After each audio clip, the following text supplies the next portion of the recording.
Clan's Ivory Order campaign. We've got most of the players here today. Unfortunately, one of them just moved, doesn't have internet up. We do have a couple others that have some things going on in their lives, so if something happens or we cut it short, then it happens and we pick it up. But where do we leave off? Let's see. We had a dragon attack. Was it just last session or maybe the one before? I don't know. Dragon attacked the area. The group got 2 sessions ago. The group smacked it down pretty well. However, the dragon was able to escape mysteriously with some sort of artifact that has to do with crystal technology. And it has to do with soul technology. The group isn't fully sure what's going on with that, I don't think yet. They were hired by the Artigiani Council to bring justice to this green dragon. And for such, they would get a handsome reward, both upfront for work already done and expenses and everything. And then future on, they would be getting more. Took out my glasses because I'm seeing my reflection on.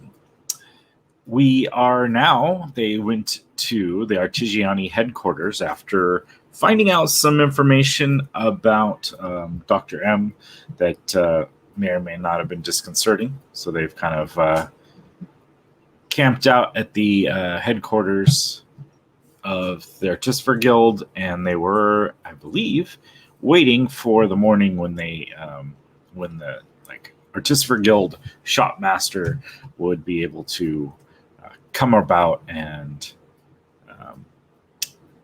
help them out with picking up some of the supplies that they were looking for, some of the things they were hoping to snatch up to improve their weaponry and their armor and such. So that, I believe, is where we're going to start off after a night of rest and relaxation, hopefully, for most of them. And after they are, finally now waking up in the morning, the Artificer Guild probably starts hustle and bustle fairly early, as many of the hard-working artificers will get up for a quick start to the day and a beginning of their work at first light. So many of you are probably woken up to the sounds of hammers and explosions going off and all sorts of things that normally would be disconcerting. But for one such like Sal, it's probably like finally being back home. What is everyone doing? I'm trying to calm down Alani. Like, oh, easy, girl, easy. I know it's so much noise. Don't these people know that we are sleeping? Yay!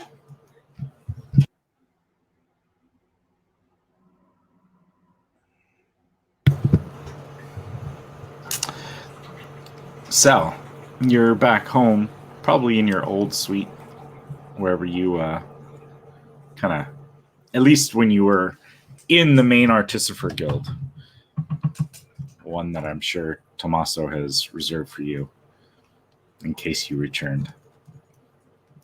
How's the morning like for Sal? He's probably had a restless night, just a lot on his mind, and he's been just tinkering with stuff and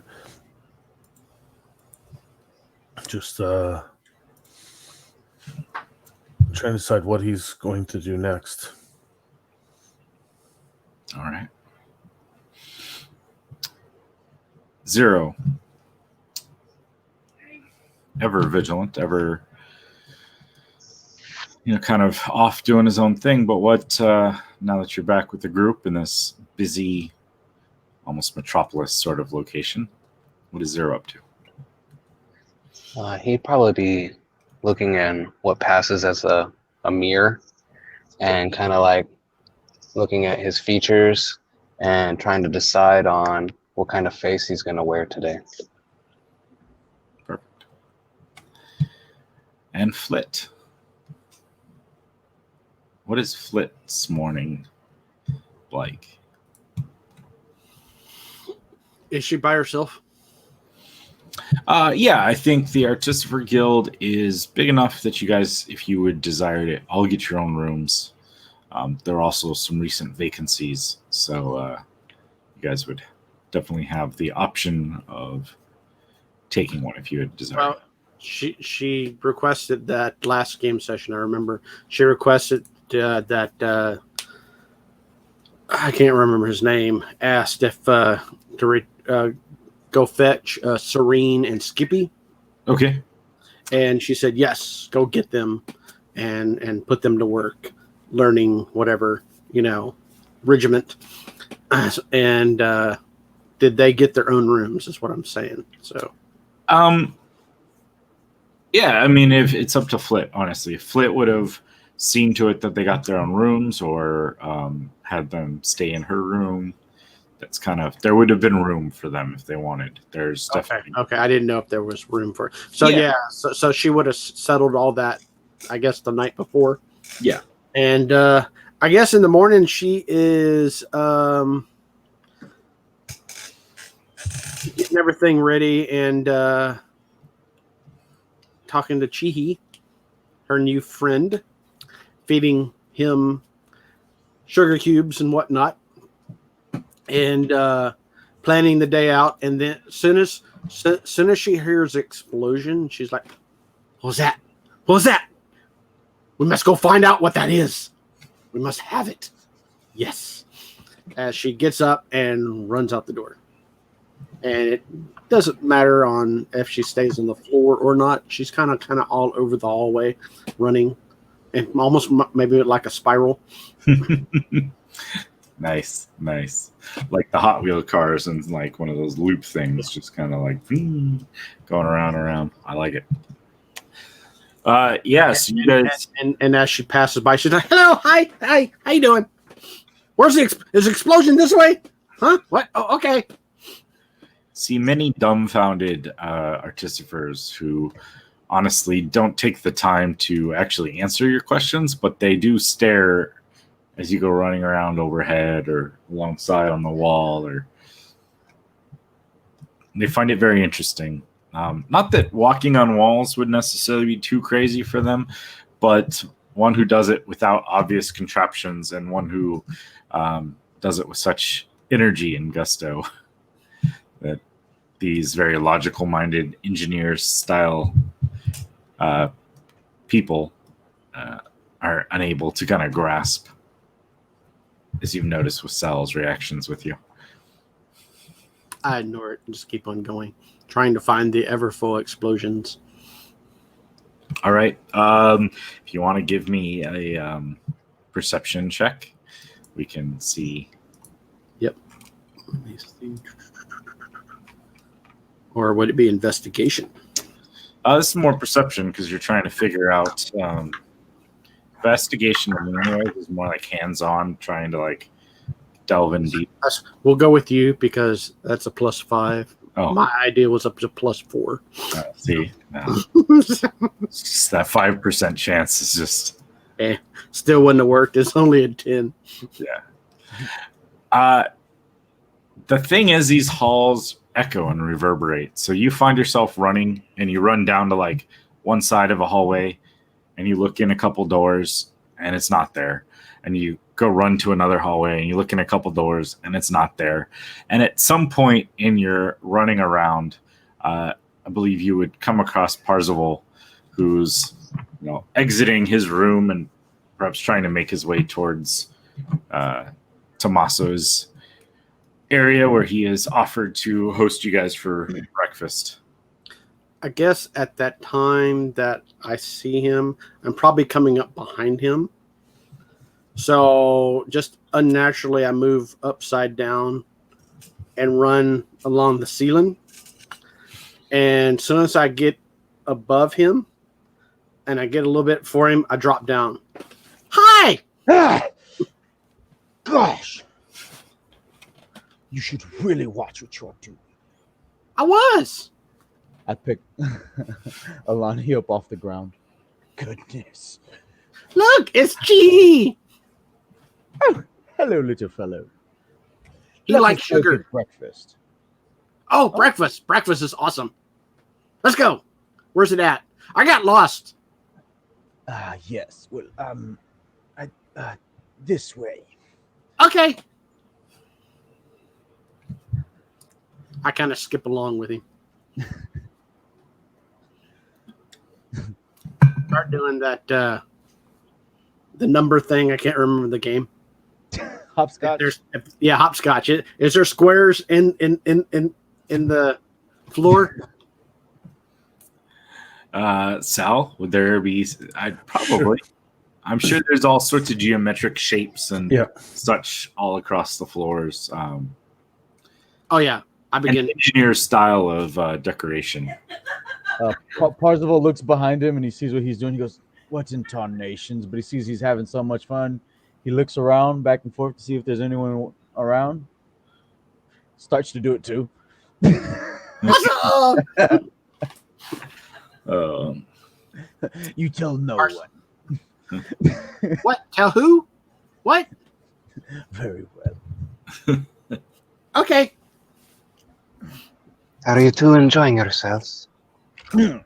I was doing nothing. Yes. Zero. She runs over and gives Zero a big hug. He kind of just pats her and then tries to get her hands unstuck from the material of his cloak. Oh, look! It's Chihi! So it is.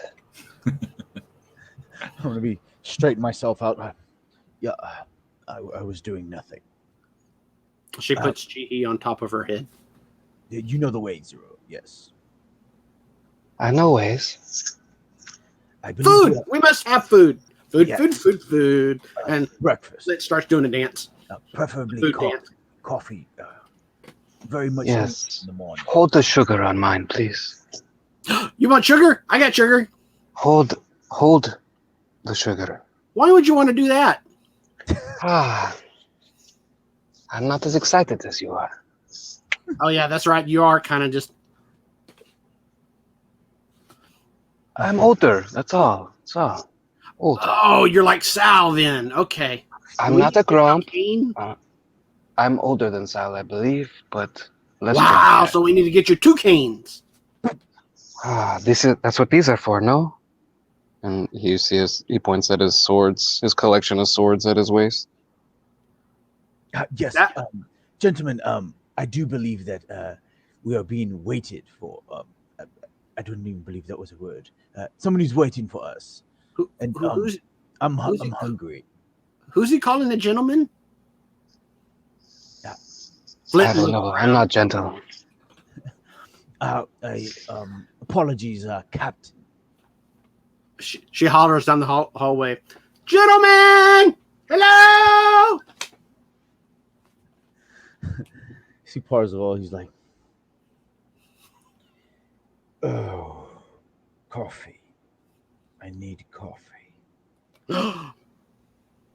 Welcome to the Ivory Order, my friend. Weekend. And do we continue walking? Yeah, please. Okay, please. so No, spend the whole session here. I'll just stand in the hallway. All of a sudden, 2 stone giants come. No, just joking. In the hallway. Somehow got through the building. I'm guessing coffee consumption has gone up since Flit joined or something. Yeah. immediately, I mean, the whole walk there, she has all these ideas of what to blend coffee with, Oh God. and it's mostly that sugar. third one is just outrageous, but the 4th one, now you're talking. See.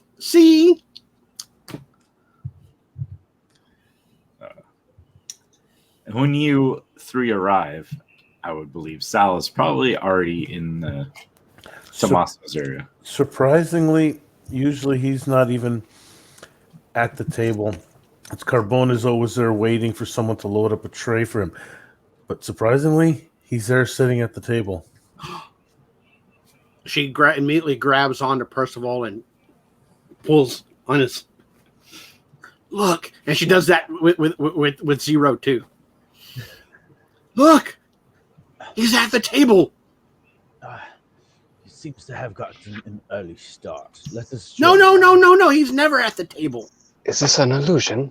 He must be sick. He's got to be sick. You're right. Fever. Maybe it's fever. Can you go check? I don't want to get near him if he's got fever. I want to see if there's anything different about him.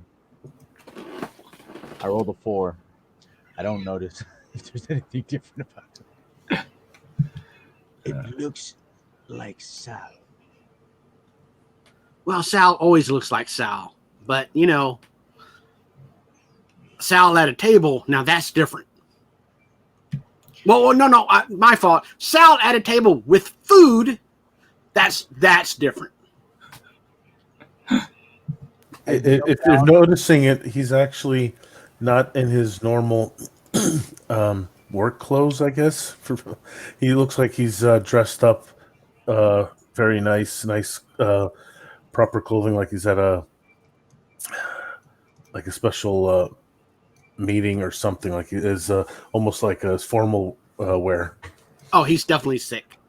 He's absolutely sick. And Look. I whispered to Alani, Alani, walk over to Sal and sniff him.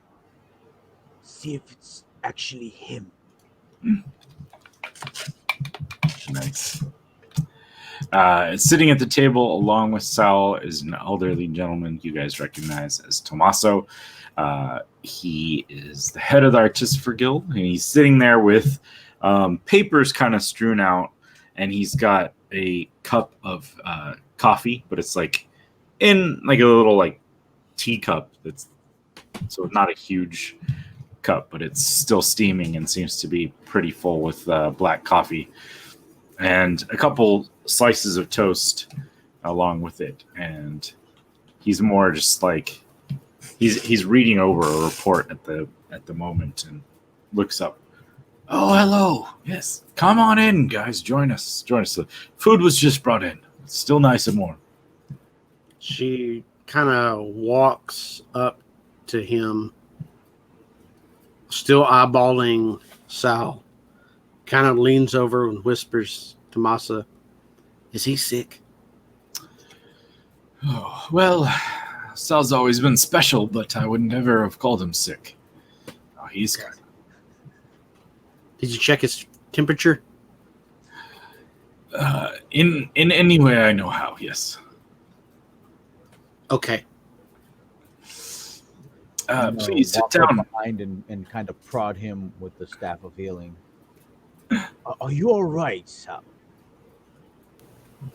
Yes, so why wouldn't I be? Well, you're at the table. With food and in strange-looking clothing. You're not There, I said it. working on anything. Old habits, I guess. Are you sure? I can always check you. This is not a bother.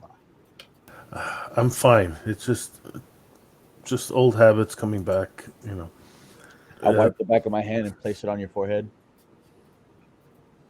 He feels fine. You feel Okay. fine. Coffee! I'll be watching you. I take a seat at the table and grab a cup of coffee. It's very strange. Glit runs over and grabs all kinds of stuff. Or is it food brought out? Their food was already brought to the table, but like they're kind of like set in the middle. Like there's a tray full of eggs. There's a bunch of pieces of toast of different like styles of bread. Butter sitting out, jam sitting out. There's more like thick cut, like Canadian style bacon. There's some like boiled potatoes or boiled tomatoes. There's some like fried potatoes and a couple of large like steaming pots of coffee.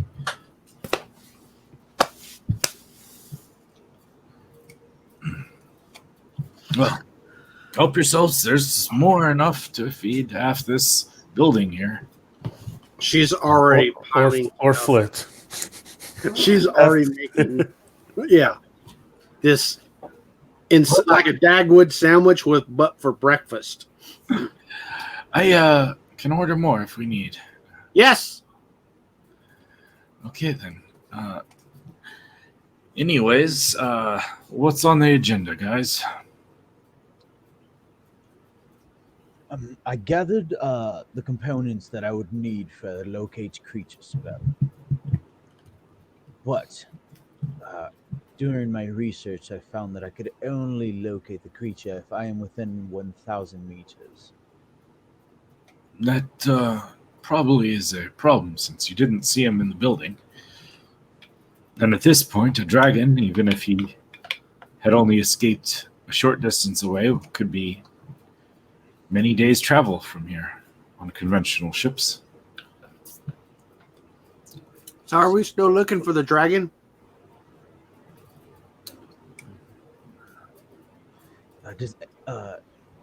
Is there anyone who recognizes this exact dragon, per se? Well, we've had some reports from time to time of various ships being attacked by dragons. Very few ever survived, but we did have, or at least I've gotten word that one of the few survivors did report that it was a green dragon. However, whether it was this one or perhaps another one that survived the shattering, I don't know. I remember I turned into a wolf and I smelled around in the room that the dragon had disappeared in. Mm-hmm. So would I be able to remember any scents that the dragon would like have on him? Would it be like not necessarily just the dragon, but like maybe surroundings he'd been in? Like, do I smell like certain types of flowers, certain types of trees, or do I remember anything like that that would maybe help us? This dragon's lair or something. Why don't you give me a survival check? Because I think that's what, like, sense and either that or maybe a nature. I would take like a. All right. I think survival. Okay, so survival, I rolled a 19 plus 5, so that's a 24. Okay. What's odd is you're looking for flowers and you're looking for weird scents like that. But for the most part, you get city smells. You get at least the most recent smells you could have picked up off this creature were that of the area in which you are kind of surrounded in, not necessarily right here, but in this city, like things you've picked up since you've been in this city. They smelt very familiar. A whiff of a smoke smell that is somewhat familiar as well.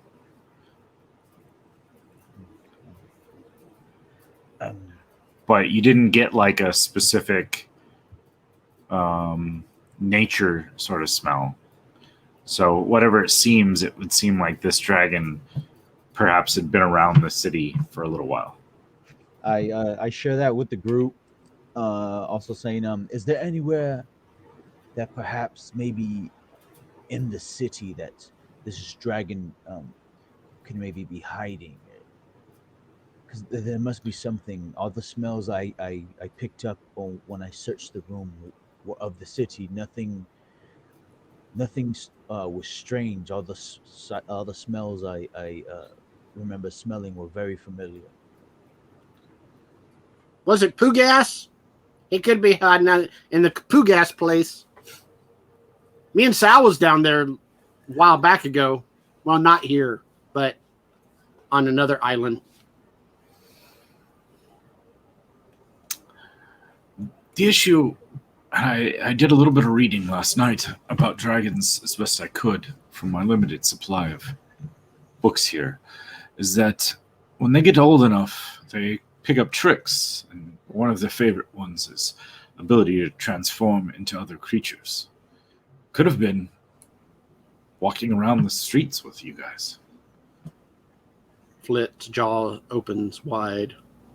Food kind of plops out. You mean any of us could be a dragon? I mean, I doubt it, but yes, I mean, it could have taken a humanoid shape. They take various abilities to, polymorph themselves into other creatures, and yeah, I've been told that some of them have done that. She starts poking Sal. Are you a dragon? Are you a dragon? Are you a dragon? Zero cast disguise self. As soon as he And said, becomes- if Sal is a dragon, I also like, like, are you a dragon? Zero. Zero cast disguise self and becomes a green dragonborn. Zero's one. Oh, that is a good one. I like that. I like this one. Wait, I look at you, Zero. Nah. I look back at Sal.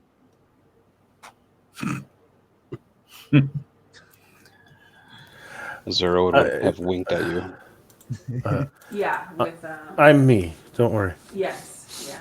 So Everything will be fine when we leave. I'll be back to what you consider normal. yeah, did we go over the magic items last time? Not yet. In fact, Or was he going to tell us this time around? so about I forgot who. yeah. So Tommaso was arranging for the Artificer Guild. We went over the stuff you guys found last time. Okay, I couldn't remember if we. Yeah, Tommaso, because you guys had expressed interest in purchasing certain items, Tommaso had arranged their Artificer supplier to come by. In fact, right about this time, after you guys are talking about the dragon and stuff, you guys hear a knock on the door, a little tap, tap, tap, tap, tap. Oh, that must be her now. Come on in, Ayler. Come on in.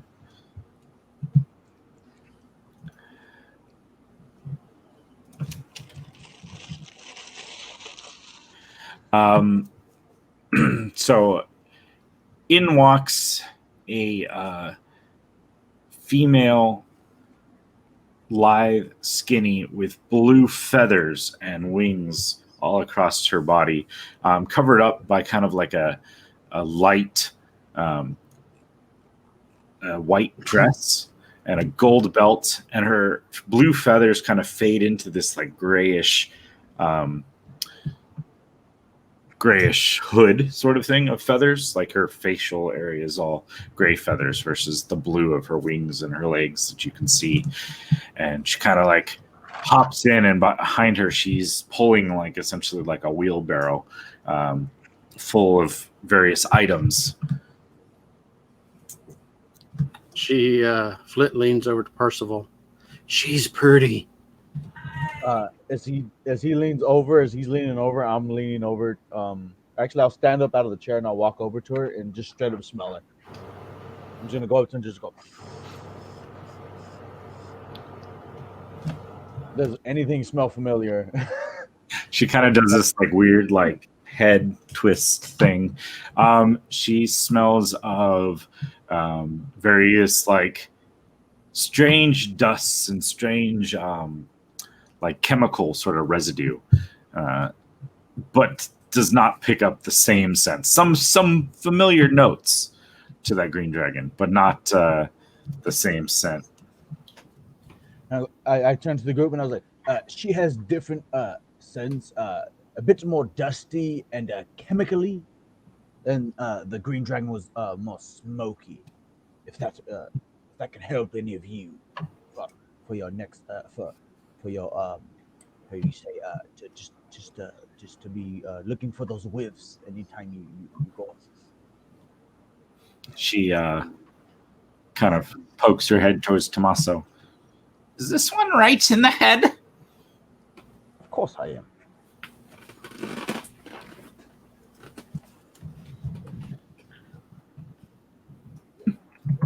So she'll wheel in this wheelbarrow, and she starts kind of pulling out various items and setting them on like a little couch in the area where in the room she starts setting things down.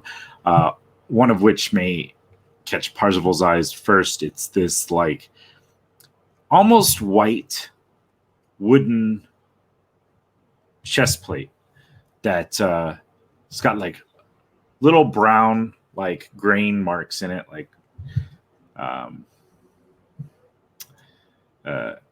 little brown grain marks in it, and you can see on it is like inscribed, like chiseled into the wood, these various like leaf-like patterns. She pulls out a couple different styles of very familiar like grappling bracers, but they're very mechanical, very like no frills to them. She pulls out a pair of like black slippers with like white spider-like webs imbued all across them. A couple of huge like belts, a pair of gauntlets with some weird like monster sort of design embroidered, like made into the metal of it. A almost what looks like a telescope sort of thing, but it's got a mount at the bottom of it. A couple of different styles of armor, some like studded leather armor, some metallic like breastplate, things like that, and a couple of like weapons, one of which is a like golden bladed dagger with a silver handle wrapped with like purple leather, and a in the end is like this little tiny sapphire that's like picking up the light and sparkling. Immediately, Flit runs to that dagger and picks it up. What's this do? Oh, that one. It is a simple thing. It likes to return to its owner. I'll take it. I'm gonna pick up the breastplate and look at this. Oh, this is so fine. Yes. Madam, what's this breastplate? Can you tell me more? It is not overly magical, but it is made out of special wood. It is from the Elven regions. They call it the Laze breastplate, or leaf breastplate in the Elvish tongues. It tends to be favored by people, yes, probably like you, who have aversions to metallic use. Yes. It is also lighter than a standard metal one. I can feel it. It says beautiful. So that one runs about 600 gold pieces. The dagger at 500. She immediately digs through her various pouches and whatnot, pulls out 500 and some buttons and some pins and some lint and probably a cupcake. Mainly just the It's all yours, and she just hands it over. Okay. All right. Well, yes. Anyone else needed anything? There's probably other things. I pay out my 600 gold, and I give her 1 gold, and I say, for the exquisite armor. It's very hard to find very good wooden armor, as you can tell. Yes, it's actually I had to pick this up, especially. Tommaso said that that someone wanted wooden armor of more substance than the standard like leather stuff. Yes, thank you very much. This is perfect. All right, the remaining items, can I look them over? Yeah. Because I don't remember what I requested or what there is. Let me see, there were slippers or boots or something. Yes. So there are black slippers with spider webs, like embroidered. I think there were slippers of spider climbing, I believe. Yep. But they were not for me. I don't know. I think someone had asked for them. If not, I just kind of threw in a few other items too, just for. So is the dagger +1? It is actually not. It counts as magical because of what it does. Okay, But, so it would overcome the resistances. You're just not getting the bonus to the damage. okay. It's basically probably your offhand weapon. Throw it if you need to, and it comes back. So. Oh yeah, already Flit is trying it out on like apples and fruit and whatever else she can try to nail. It'd be funny if the apple comes back with it. Okay, so what else was there? Was there any chance? Was there a? I can't remember if I asked for a sniper scope or something. Yes, there was a telescopic-looking item with strange mounts that you would recognize as being a scope. All right, and I look it over, and how much for this? 350 gold. The finest optics we could put together. It'll increase the range of your weapon by a quarter. Oh, you want me to do math now? A quarter. Okay. Can I change the range of this weapon? Oh, yeah. I didn't think about D&D Beyond integration into my magic item builds. Okay. I'll write it down. So it's for now, and I'll figure it out later. So a quarter, so goes 50. Which doesn't matter to me, and 120 to a quarter. So 150. Okay, that's This is essentially the same upgrade that Fleet's crossbow had, but right. Giving it to your gun. Yeah, I have to see. I'll put it in the notes because then it'll be visible, but I can't change the actual range on it. All right. Tommaso also pulls out a circular orb. Let's see. It's a little bit bigger than like a chicken egg, so it's not huge. And inside there's swirls of various colors in the rainbow, constantly moving within it, shifting. So one hue kind of takes precedent and then drops back, and another one will take over, and then maybe kind of clear out, and then just kind of swirl into new ones in almost a seemingly random pattern. He pulls that out. I've also made this one. I think perhaps would be of interest to someone, or if you guys would like. It is an improvement on my old design, but I have it. I look it over. What can I glean the intent of it? Yes, to save you too much work. It is that of allows you to create major images a couple times a day with the use of it.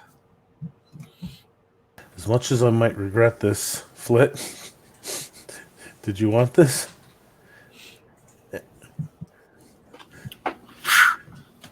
What? This I'll activate it, and I'll create an image of another Flit. Next Flit.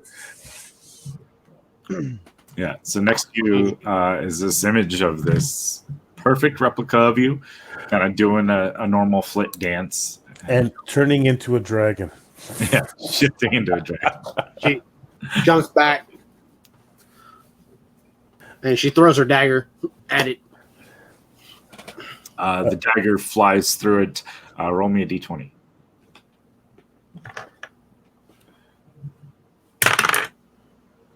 Oh, that's 18. All right. Luckily, you hit the image. Luckily, the angle in which you shot it was kind of upward, so it hits the roof, sticks, and then appears in your hand. If you rolled low enough, I would have had you hit sell. No. Carbonic could be fine. I can heal Carbonic. How much for this? That one I will give as a gift to you, my son. Thank you. All right, Flit. I think you could put it to the most use. What's it do besides turning into a dragon? Create major images. So I create an image of a box and I put it on Flit. So it's good for hiding and stuff. I make it a glass box. Glass box. It goes from wooden to a glass box. Now you're inside of a glass box.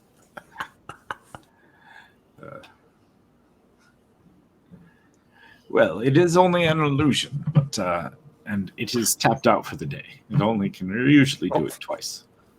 There we go. All right, so I tossed it over to Flip. What is it? What does it look like? So it is about a little bit bigger than a chicken egg, like in a circle, though, like a ball sort of sphere. And it has like various rainbow colors kind of shifting in and out. It almost looks like there's smoke inside, but then it'll go fully clear, then shift into a new hue of the rainbow, then kind of expand inside of it, contract. Would you say ping pong size? I mean, so it's smaller than a baseball, a little bit bigger than like egg. So a little bit bigger than a little bit bigger than an egg. Generally, yeah. So like, I mean, you'd have to kind of palm it, but yeah. Okay. Not super tiny, but not like you're carrying around this big orb or something like in Lord of the Rings or whatever. With the eye. And I believe you said there was grappling bracers. Yeah. That I could fix to a certain construct, maybe? There was also the we had talked about the upgraded grappling bracers that could carry two people, which was an option. So she brought a pair that was just regular and a pair that was able to withstand two individuals if desired. And how much? Because I think Parsifal doesn't have a set, does he? No, Parsifal I think does. The one who doesn't is Jesus' character, Ayla. Jose. Yeah, Jose Smith. Jesus, I'm looking at. It's hard not to. I'm looking at Jesus' face, and okay, so how much for the double one? The double. Wrong voice. The double. Oh yes, the double is 500 gold. All right. So essentially, they're exactly the same, but the extra weight. Yeah, but instead of being able to only carry yourself, you would be able to like grab onto somebody or something and grapple both of you. So I think the original plan when we discussed it, because I had already planned for there to be two types long ago, was to give your old one to Jose. I actually have written that already down on my inventory sheet. Magic improved grappling bracers. Yeah, because we had discussed that there was going to be one. So that small sphere does create image twice a day? Major image twice a day. Yeah. Oh, major image. Yeah, so this one you can make move as well. Like you can have it do different actions. I still don't think it makes sound. You'd have to look up the spell, but okay, I'll do that and then go from there. As per the spell, twice per day. Yeah. Okay. All right. So what's next? In there are a couple belts of various giant strengths, gauntlets of ogre power, just to speed up this whole thing. There is a couple different types of +1 armors. I think that kind of wraps out all the things that she had brought. Yeah. Since I didn't specify, and I didn't think about it until now, I need mithril armor because I have no strength score Okay. of any value. So, well, unless I take the bracers, that would be interesting. The question is, are any of them mithril? Sure. Because now the gauntlets of ogre power would actually, that's 19, which actually puts it higher than my intelligence. But I would rather give that to someone who could actually make use of the strength. All right, so how much for mithril? Well, half plate would be nice. Mithril half plate with a magic bonus. Oh Jesus. Hold on. Let me look up what half plate costs, because that's not cheap to start off with. It's like 750. I think mithril is about a 500 gold piece upgrade, if my brain is firing correctly. So basically half plate plus 500. We'll go with. It's probably breaking, but that's all right. Half plate is 750. So do it at 1250. And then you said so with the magical bonus, there's a magical bonus on top of that? And you're muted? Or am I muted? He is, just a moment. He's got something going on in the background. I think you're +1. That's why it's an extra 500. Okay, I don't know if that was to make it mithril first, or Yeah, I think Oh. you said to make your mithril bumps it up 500. Sorry, yeah, mithril bumps it up 500. If you wanted it an enchanted one, we're probably bumping up by 1,000. Because mithril alone is its own magic designation that costs an uncommon magic item like upgrade. so 2,200. Technically 1750 would be the math. Oh, 1,750. All right, so I have all this money. Might as well use it. Does she want mithril half plate? Is she looking to purchase any? Just who want mithril half plate? Does she want to buy it from me? I have plain mithril half plate without the +1. Oh, without the +1. Yeah. I can't add a +1. I'll have to put that manually. If I get a +1 armor right now to replace mine, then it frees up your augmentation. Oh, I'm not talking about the. One of the things we were discussing, anyways, is Chad picking up a +1 armor.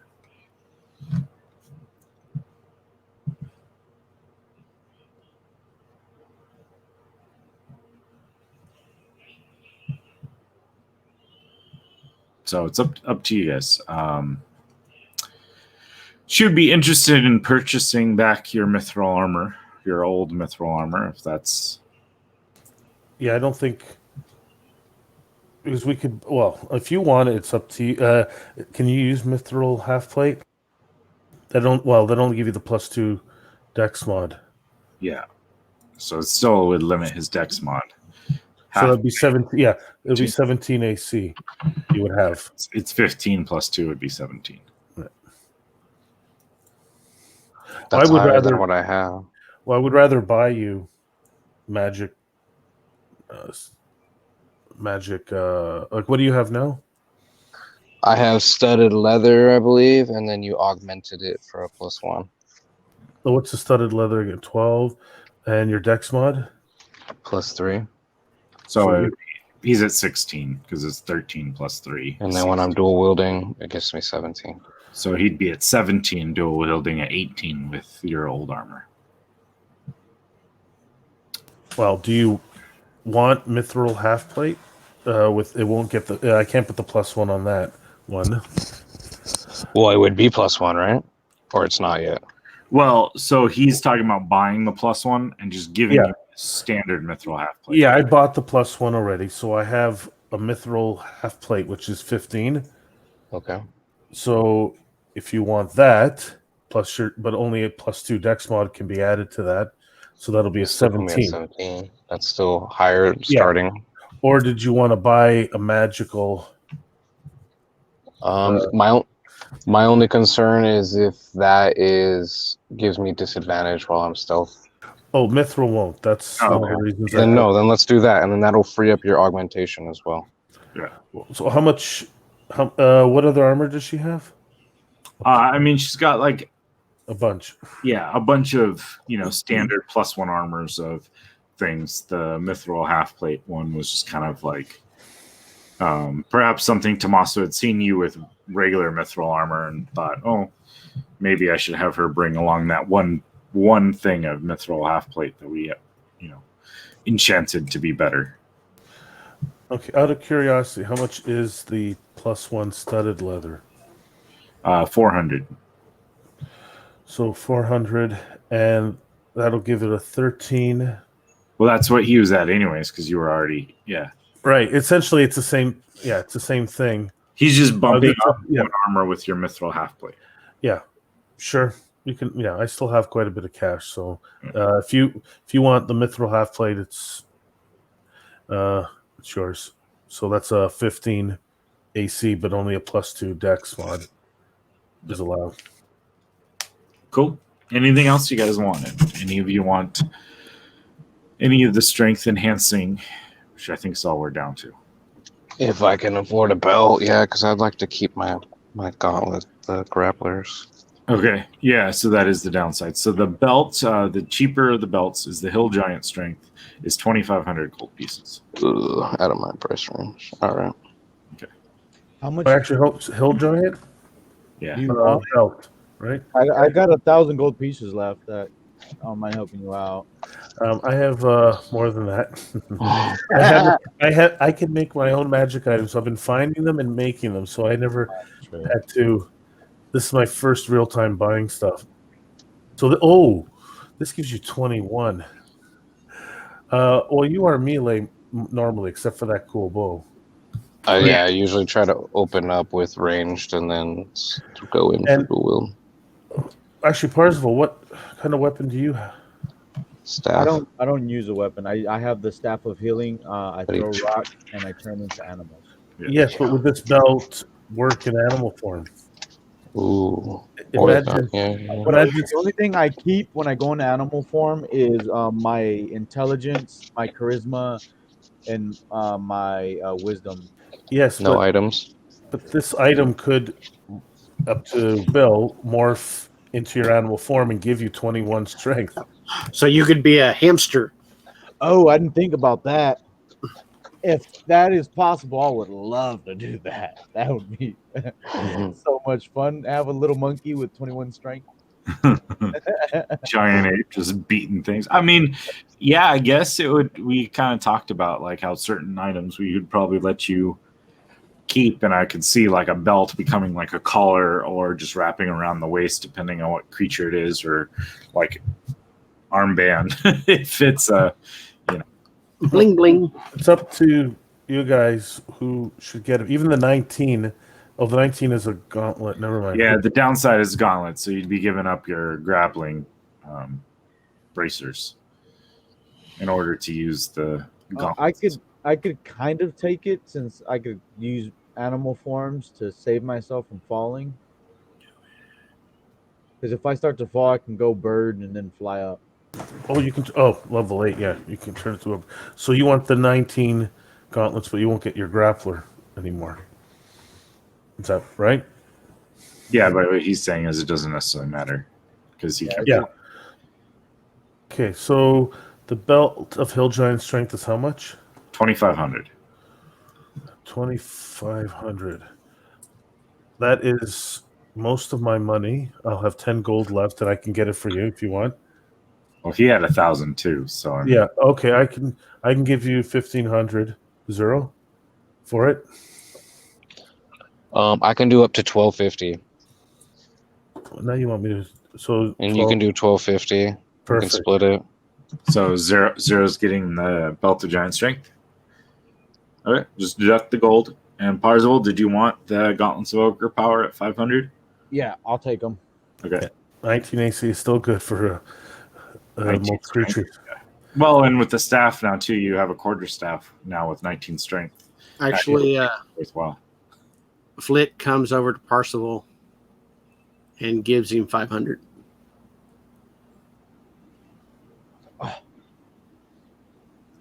Flit's got money. Flit doesn't spend Much it. respect, friend. Much respect.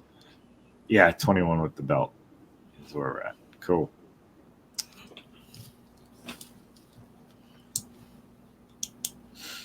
As Flit kind of leans over to him and does the little weird remember nose thing, whatever call sign. Hallway.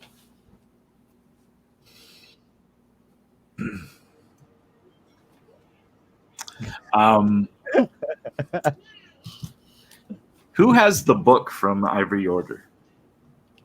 Not I. I guess I do. I think it's Sal. Yeah. What's your? Because it's Sal. I mean, he has a tradition or a way of doing everything. So does he have like a time of the day he looks at that, or a certain methodical insanity like normal? He's probably, if they're not busy doing anything, he's always taking something apart, putting it back together. He'll probably open the book up, put it on maybe there's a stand on Carbone, and he'll, well, no, it doesn't have it on display, obviously. He'll pull it out, look it over, put it back every hour or so, depending on what he's doing, if he's distracted or not.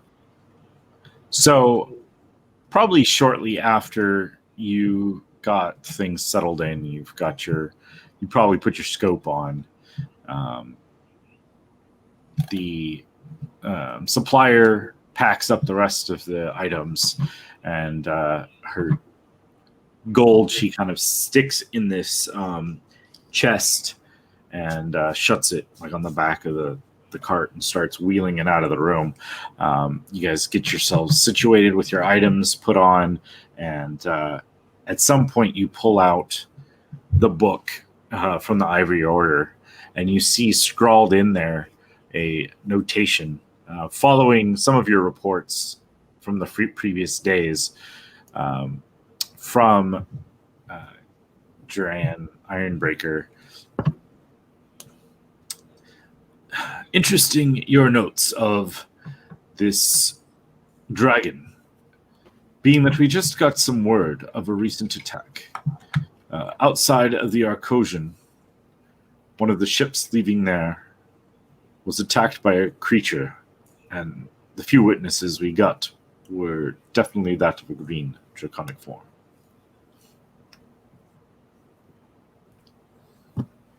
Keep up the good work. Oh, I would have reported also that appears the vampires working with her. Yeah, there's a lot pointing to the vampires, so you have to be wary of them. Oh, yeah. Yeah, he would have had put in a notation below that, probably, less pressing on it. But thank you for the report about the barony.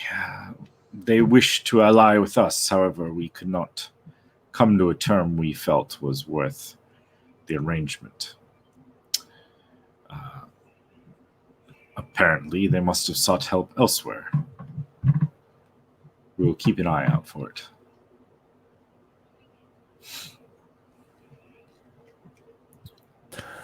Quick question: the new armor that Parsifal has, is it considered magical, or is it just mundane? It's considered magical,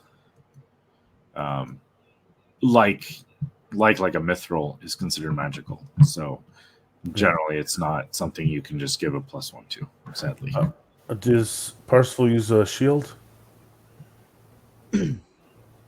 If we can find a wooden one, I would not say no.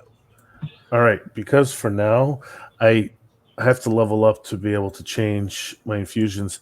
I can give a +1 to a magic weapon, a +1 to a weapon. I can make a weapon returning, but Flit doesn't, unless Flit needs another mundane dagger done, or I can give a +1 to armor or a shield. So I'm thinking +1 shield to Parsifal, or if you need another returning dagger for now, just until we level up. Hearing what's going on, Flit looks over and clears off this area of the table and picks up this wooden platter and looks it over and hands it to Percival. I will take it and turn it into a shield. +1.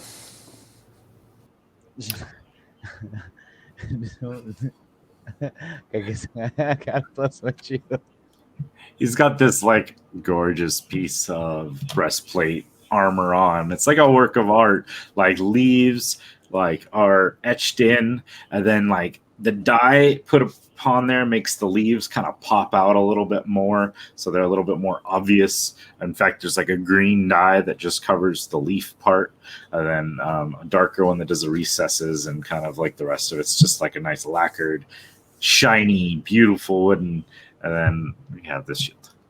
Yeah, but the shield probably has the emblem of the Artificers Guild on it, probably on the bottom of it or something. Yeah. So with the artist make tag too. So All works of art. All right. So with that, what would you guys like to do? Say anything that would have required attunement, which I don't think there's really much. Technically, I think the dagger may have, but I don't think so on a returning. That's fine. We don't need I do have one question from the previous stuff. Yeah. I didn't write it down. So what was I have it written down as a small rust-colored bag. Yeah. And I remember something about you reach in and you pull fuzzy animals out of it. Yeah. So, yeah. The rest. What is the name of it or whatever? What do I put down? Is what I'm. It is. You have this, don't you, Jesus? I have. I'll send it to him. Yeah, It's a bag of tricks, right? Yeah, it's the rust-colored bag of tricks. Yeah, pulling it up right now. It's like I was pretty sure you have that item as well. I just randomly chose. I could pull it up because I do have my Dungeons Mastery. Yeah. Okay. So it's the bag of tricks you have. It has like 3 expenditures per day, and you can reach into the bag and pull out a little fuzzy object, and you throw it within 20 feet of you, and you roll a d8. On a 1, you get a rat. 2, an owl. 3, a mastiff. 4, a goat. 5, a giant goat. 6, a giant boar. 7, a lion. And 8, a brown bear. That's a lot of stuff. Okay, so I didn't write. I'm slow. I give you the link is in the chat. So that takes you directly to that bag, right?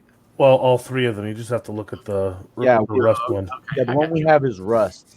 Yeah. Rust. Okay. So 3 fuzzy objects per day. It's So random. You could pull 3 bears today and 3 bears tomorrow, or 3 giant goats. Just gotta pull it out and be like, Oh, yes. rust. Oh, there it is. Okay, rust bag of tricks. Okay, I got it. I'm good. So the downside is it's random. You don't know exactly what you're going to get, but depending on the situation, that could be either useful or hilarious. So Pretty much. Or both. Attack rat or attack bear. yeah, You guys got to have a battle eventually. they do a little Pokemon battle. I choose Rat, you. I choose you. Run! Wrong one. Retreat. Oh man, that's good. All right. So yeah, that's where we're at. Okay, that was the shops. So, check. What would you guys like to do? Probably finish off what I'm eating, put the rest in various places, pick up what she's actually eating with, put that in a bag, what she was eating on, also put that in a bag or whatever. Fancy napkin rings in a bag.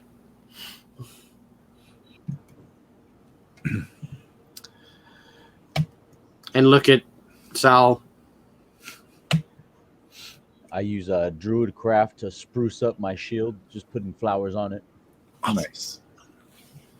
Are we going? Are we going? Are we going? Flit's putting stuff in her bag while I'm staring at her. And I just shake my head like, What? Are we going? The green dragonborn heads towards the door. Well, please write, Sal. You're welcome back whenever you can make it. I should, well, we have to come back and, after we take care of this green dragon. And maybe I'll, I could, well, I know I can make those, like message stones. We can talk to each other or something. We could do something like that and keep in contact. But... Sounds great, yes. Be nice to hear from you more often. Make sure that you watch Skippy and his drinking problem. Oh, we're leaving them here? Well, we're not bringing them. What do we want to bring them with us? Last time, Serene died a few times. I hate it when that happens. Yeah, it sucks. It's pretty nauseating. Sure, you can, yeah, they can stay here and learn, I guess. Yeah, put them to work and make sure that if you can teach them some cantrips and stuff like that, that would be awesome. We'll see what their aptitude is. We'll definitely work on it with them. See if we can make artificers out of them yet. I don't know about that, but at least make sure that they can get into doors and various things of that nature. So I should find them apprenticeship at the Thieves group. Well, oh no, don't do that. Oh, there's what was his name now? Professor. Oh, I forgot his name. It's been so long. He taught me how to use the Thieves tools. Yes, I suppose so. Still discourage him on the use of that with some of these students. Oh, you could teach him how to learn what's what, go, and now I know what this item is. Oh, well, that requires a little more training than just the short time that they're here. We'll see how long they're here. We'll start them on some beginner paths towards identification and knowledge. If nothing else, maybe I can, if they've got a good enough eye, I can see if the appraisers in our group can help use their need. Yes, put them through that. They need that, especially for what I'm working them for. I shudder to ask, so I will not. Well, I do have to get to some work in order to try to get my guild back in order.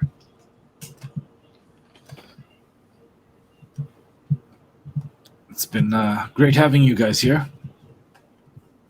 It's been fun. Hopefully we'll be back shortly with good news. If not, we're dead. Your hospitality is greatly appreciated. Well, thank you. It's always good to have outsiders in. I got to remember to try to invite others over more. We artificers forget that sometimes having those not of our ilk is good for us. And also you need to teach your people that walking down the hallway where things are at. Okay. Because I got lost and they were unhelpful. What were you looking for? Explosions. Oh. Yes. Well, that was probably in Professor Dietrich's office. 2 floors up at the far corner. But it is kind of near the vent systems, and they, because of the smoke, he tends to get to try to vent it out, but it does also put the echo through the building sometimes. Looks over at Sal. Can we go? I guess we don't have time right now. Maybe next time. He regrets saying those words. Maybe next time, as soon as they leave his mouth. Actually, Lit before jumps we up and just skips on over to the door, looking at Zero. Are you gonna stay like that? Does it amuse you? Kinda. Can you fly? Can we try? Ah, let's save that for later as well. Okay. And he opens the door for her. Lit just skips on out and begins playing hopscotch with the squares. Sal goes over to Tommaso and says, I don't suppose things have been a little busy, but I don't suppose you've heard from Mother yet, have you? She's been gone. She's been gone a long time. No, we have not had great communication to start with, but I've been trying to keep an ear out for her, but best I know, I don't believe she's even on this island. Oh, I don't. Yeah, it's been a long time since I've seen her. She was gone well before I left, but Yes. ever since you two. Yes. Well, your mother was never the type to stick around for a super long time anyways. I was always grateful what little time I had. But I don't know. I've gotten messages from her from time to time. I know she spent some time in the Western Isles. I know she spent probably more time than she should have at the Arcosian. In fact, she messaged for a little bit of funds after that trip, but yes. Yeah. I believe, last I knew, she was studying something with the Leitong in the West. Well, so you see, maybe our paths would cross one day, but thank you. Of course. I better go keep an eye on Flit. She tends to get in trouble just walking down the hallway. Yes. I've sort of taken it on my responsibility to keep an eye on her. I'm the one who introduced her to. Actually, I'm trying to remember how much we told them to our little group here. Well, do take care. Thank you, Father. I'll see you soon. Yes. If you see your mother, let her know I say hello. Tell her to write more. I will. Perhaps we'll get a 3-pack of those sending stones. That would be nice.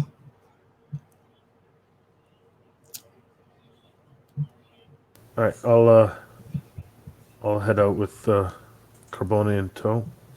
Cool. So you guys make your way out and find your way out of the Artificers Guild, leaving the wrought iron gates of this area. Which way does your path take you? The right way.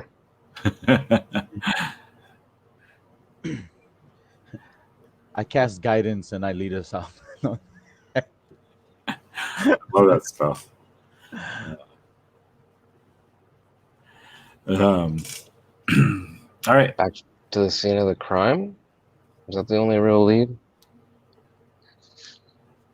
There's one other lead we have. So there's reports. Saul, I'm assuming, relayed that from the book that there was a green dragon attack outside, like somewhere along the paths of the Arcosian, somewhere near Valermont, where the Ivory Order is based. There was sightings of a dragon attacking a ship out there. You guys, Yeah, once we're aboard our ship, then I'll relay all the information and we can plan which way we're headed. so you guys heading back to your ship? Is that Yeah. okay? Unless someone knows another way to fly. Parzival does. Yeah. I can't carry you all. Well, And an hour at a time, which took a very long time to try to get from one island to the next. Yeah, so you guys start heading back towards the ships, heading back towards the docks, and you kind of are walking down the pathway, coming up to these like wooden planks where you can kind of see the ships off to the side. The section that you guys had kind of docked in is a little bit more remote, as kind of is the normal of the crew of what's now called the Dreamless Sleep after it was needed to be renamed from the last trip you guys took. And you guys make your ways through, like you finally get down to the point where like the buildings kind of end and the open area to the ship is. You can see at the end of the dock there are 4 figures kind of standing nearby the Dreamless Sleep. There's a couple of crates and stuff strewn about, and that is where we're going to take a break. Let's go ahead and take a short break, and we will return with the arrival over here at the Dreamless Sleep. I'd like to do a quick shout out to those who joined us in chat on Twitch, to Relevant86, Valhalla's Queen, and Treat Yourself, and where is it? Wolf of Hella. Thank you so much for joining us, even for a short time. It is awesome. Us playing D&D, just being dorks and having fun. Thank you, everyone. We're going to take, 10 minutes or so? Well, for me, it's 7:47. Let's go to the top of the hour, so 13 minutes. Make it easy for everyone to keep track, and then we will be back here with a fresh cocktail, some water, and time to see what happens by the docks.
Thank you, everyone, hanging out in the chat. I just realized I didn't update my live notifications or any of the info on the show. So, yeah, we are playing D&D 5e. We are just hanging out, chatting, and waiting for the last few members of the group to return. Looks like they're starting to arrive, and then we will jump back into the story. Oh, just hit the camera stand. Trying out a new camera angle today.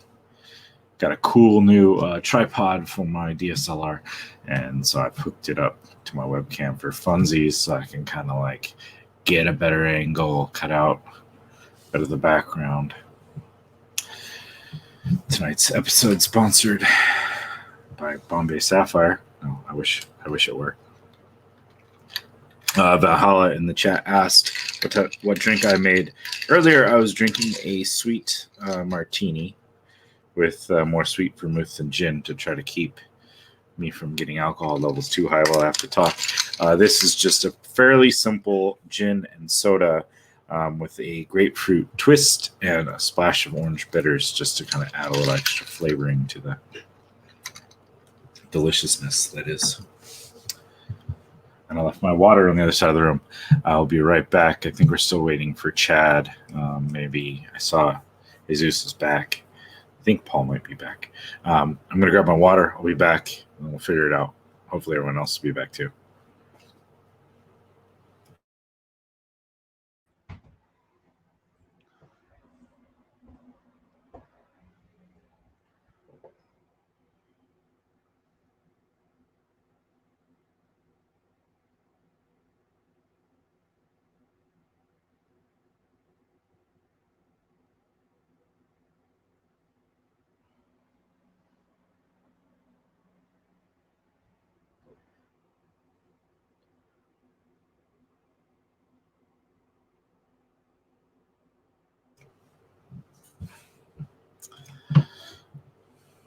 All right, and I'm back.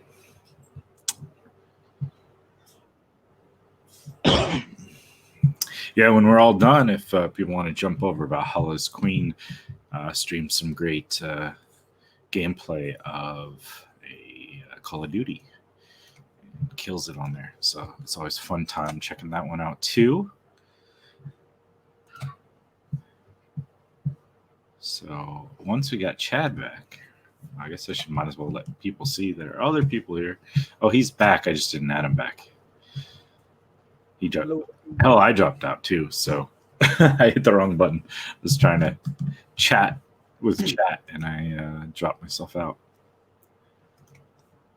Ooh, white peach rose Smirnoff. How is that?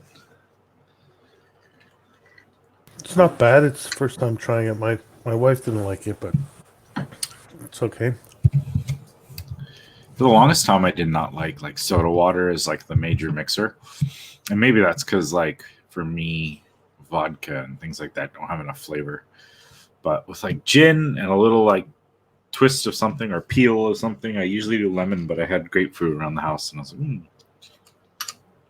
something different. I think it'll work. All right, you guys make your way down towards the docks. You can see the Dreamless Sleep moored along the dock. The clouds and everything in the distance span out as you guys head down. You see the four figures. You can kind of see there are two kind of shorter, stocky looking figures, and they've got like hoods pulled up over them, over their heads. And there are two females that are standing further back behind them on the docks, somewhere near your ship.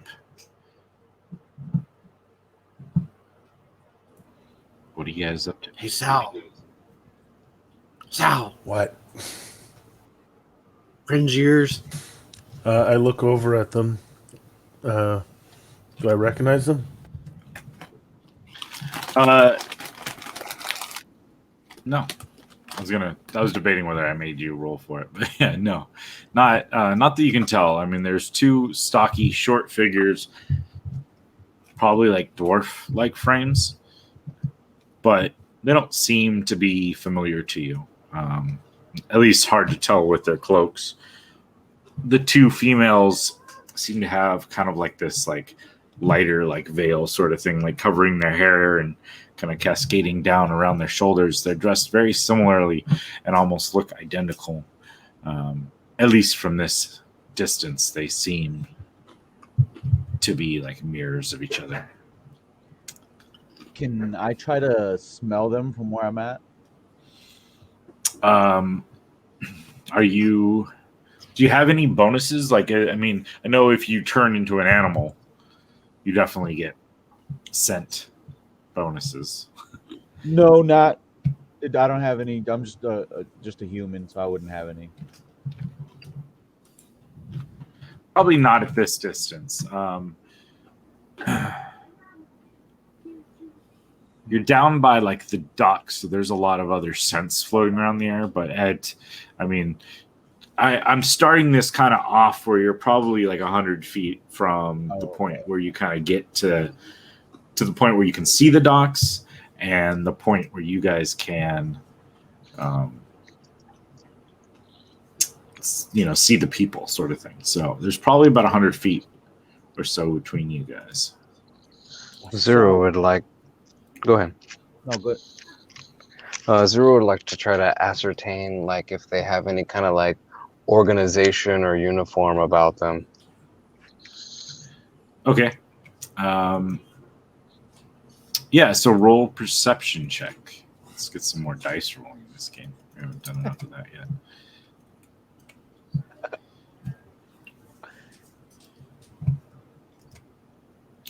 A 19? Okay.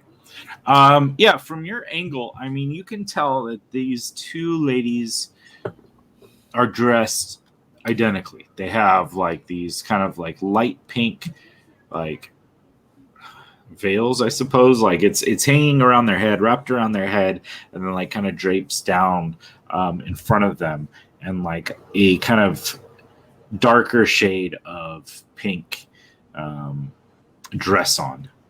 Both identical. The other two have similar but not identical like cloaks with the hoods pulled up, so like their face is pretty obscure. From what you can spot, a little bit of armor here, a little bit of things there. They seem to have similar armaments, but it's not like anything official. There's not like a watch, uniform on. There's nothing like that would denote that sort of a thing. And what about their body language? Is it abrasive or more casual? Currently, it's fairly casual. They are looking. They're kind of like looking around, and you can see that. At least it seems like the two dwarf-like figures are kind of looking. At least the face of the hoods are kind of facing your direction. Let me go talk to him. I can go talk to him. Those outfits, like I can't get a good look at them, but those outfits have spark anything like it's not a certain group wears them or someone famous that I can think of.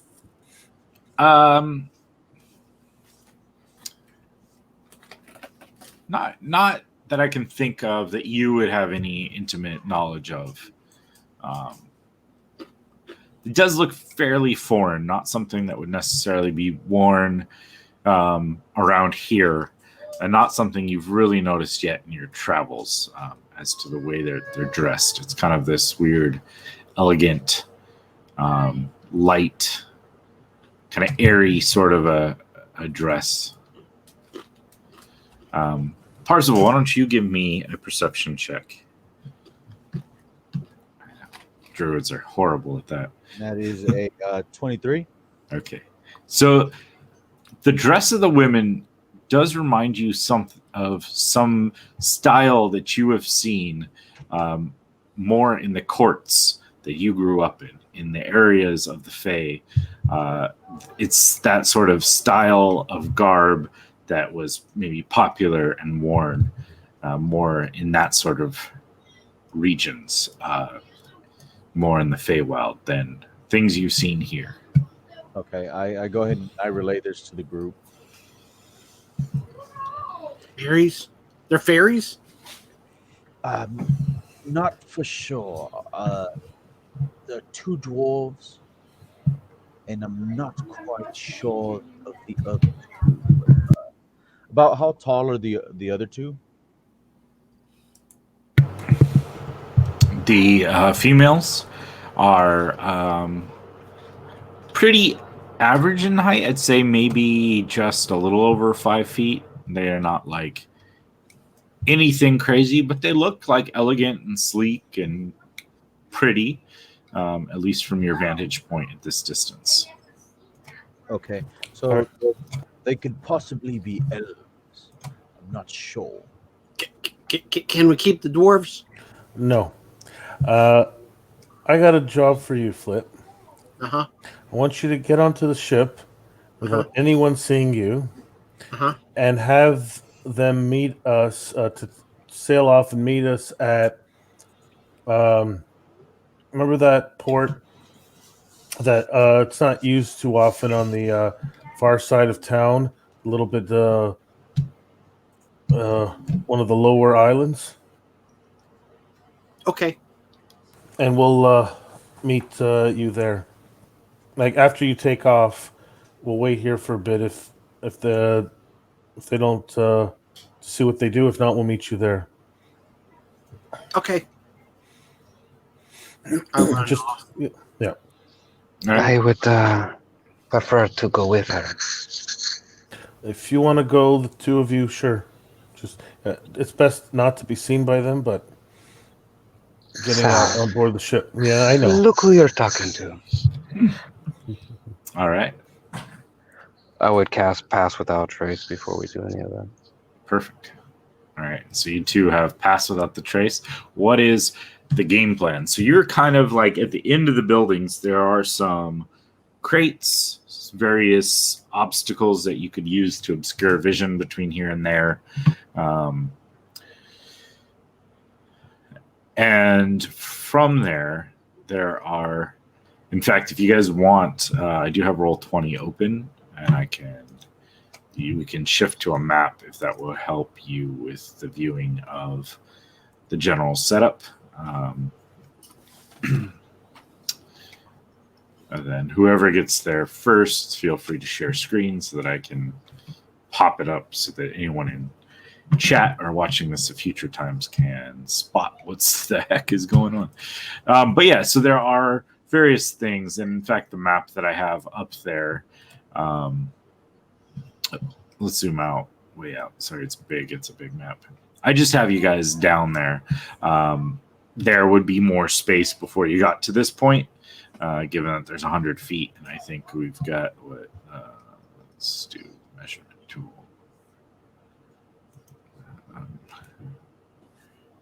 You're double this distance essentially before you get to the people. Just however you guys plan on kind of stepping forward and figuring that out. So these are air docks, correct? Yeah. So for anyone maybe just joining us, because we do have some people in chat. So my world of the Shattered Lands, they're islands that have been raised from the ground up into the sky due to demonic incursions below. And below you can see clouds and mists kind of always swirling, covering the ground. And somewhere down there, no one's really sure how it goes, but there were demons that kind of overran before a group of wizards kind of raised a bunch of islands up into the sky to save humanity. So yeah, these are the air docks, and that below is way down, miles below. You can see the mists, and there's a few errant clouds that fly by at closer distances. And then did I see you measure between the unused dock and the ship as 25 and you said double the distances, so that'd be 50? Oh no, I just mean from here to where I have you guys here. Mm-hmm. I'm saying that you guys have double that distance before you're actually there. So Gotcha. I started you guys off 100 feet out so that you have some, I figure at 50 feet, these things definitely, like, because they're kind of looking in your general direction, but they probably haven't spotted or, maybe not haven't spotted, but they haven't ascertained your identity at that distance. But yeah, these distances would be pretty accurate. So from here to here, you're about 25 feet from the empty dock to the ship itself. So yeah, however you guys want to attempt those maneuvers is up to I would you. like to try to convince Flint to follow me to the empty dock and grapple across. I mean, Flit can get there, no problem. That's why I was sending Flit, because I know Flit could walk under the dock. Oh, she's got other ways. But yeah. Well, true. However, Flit desires to do it. But yeah, that would definitely work for you, for sure. So we just do some stealth rolls. Flit, is that your plan to kind of go along the empty dock with him, or are you going sooner? What's kind of just give me the rundown, and then we'll see what everybody needs to roll for what. I think as soon as Sal said do that, Flit just ran off. I mean, Zero would probably be able to, like, unless you're trying to like sprint out, I think Zero would be pretty quick to follow along and keep up. Well, she would have moved up to the second dock for sure, away from, because they're on the end of the dock, right? Just hanging out. Yeah, so the people are over here. So you have the two dwarf figures down here. Then you have the two female figures over here. Okay. So yeah, so Flit could and Zero could make their way to this dock, just giving me stealth rolls. Actually, I just realized, because of this distance here, we could all walk. If this boat tries to leave, I didn't realize they were that close. If the boat tries to leave, they might try to jump on. So I think it's best if we all go on, because I didn't realize we can sneak on this way. Yeah, I mean, that's entirely up to you guys what you guys want to do. So just tell me the plan.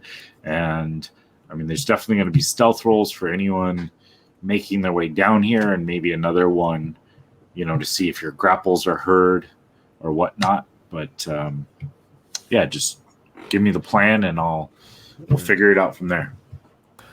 Stealth rolls from Carbona. Okay. Plus 10 if you're near me. Yeah. I figure if you guys are all going, then yeah, you definitely would benefit from the pass without a trace that Zero has dropped. And that doesn't stack, does it? There's one pass without a trace, so you get plus 10 to whatever your stealth is, whatever your stealth roll is. So if you roll a 10 and you have a plus 10, you're at 20, and then you get a plus 10 from his thing, you're at 30. So for you, Flit, that can get stupid really quick. All right. Okay, wait. I rolled a 30. So say somebody else casts pass without a trace. No, there's only one pass without a trace. Okay. Yeah. Correct. Yeah, I get what you're talking. Yes. No. Yeah. There would not be multiple spells cannot stack like that. Okay. Interesting. Okay. I rolled really, really crappy. And you got a 42. I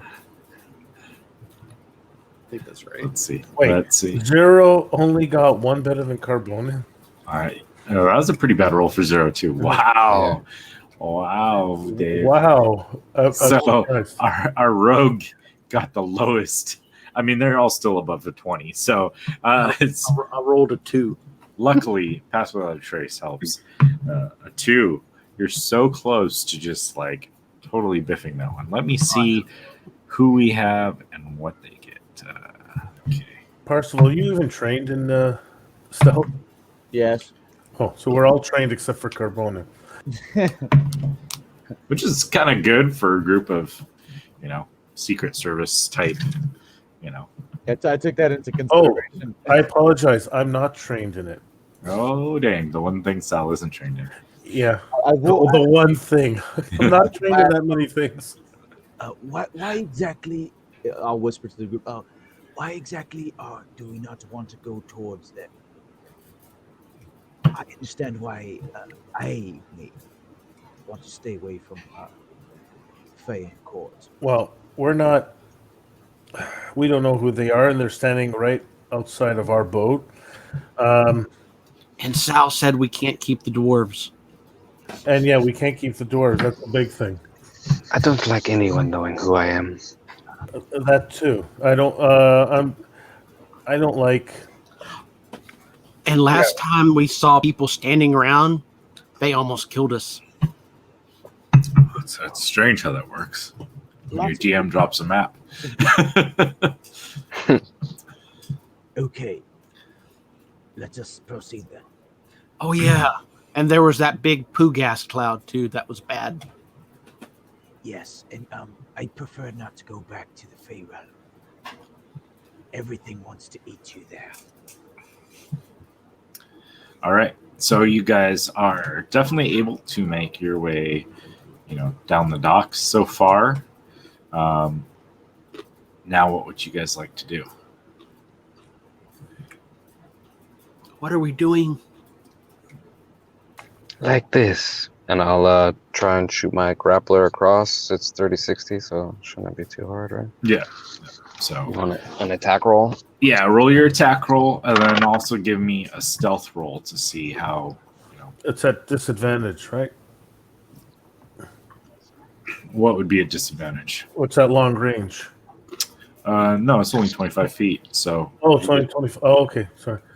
this is actually what they were designed for: is to shoot into ships from these distances. So fairly proficient. How do we do? He's a mariner, so. Yeah. I don't know if I'm proficient with those. Otherwise, it's 23.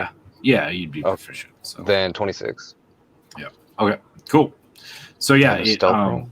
yeah, just to kind of see if you're able to kind of pick a spot so that it wouldn't make too much noise. 24. Okay, cool. Yeah, so you're able to shoot the grapple into the side of the boat, and are you starting right across, or? Yeah, he'll kind of swing downward and then let it pull him up. So Okay. he'll come up that way. Cool. Who's next, or what next? That's kind of, so I don't really have the initiative tracker going yet because we're not into any sort of actual combat, but just so that we so I figure his action, he's got there, he's starting to pull himself up. He's maybe not onto the boat yet, but starting to slowly make his way, reeling himself in. Who wants to go next, and what are you doing? I'll turn myself. I wild shape into a tressum, and I fly across with my cat. Okay. Cool. Okay. So you're flying over. I got 40 feet of flight speed in that shape. Okay. Give me a perception check.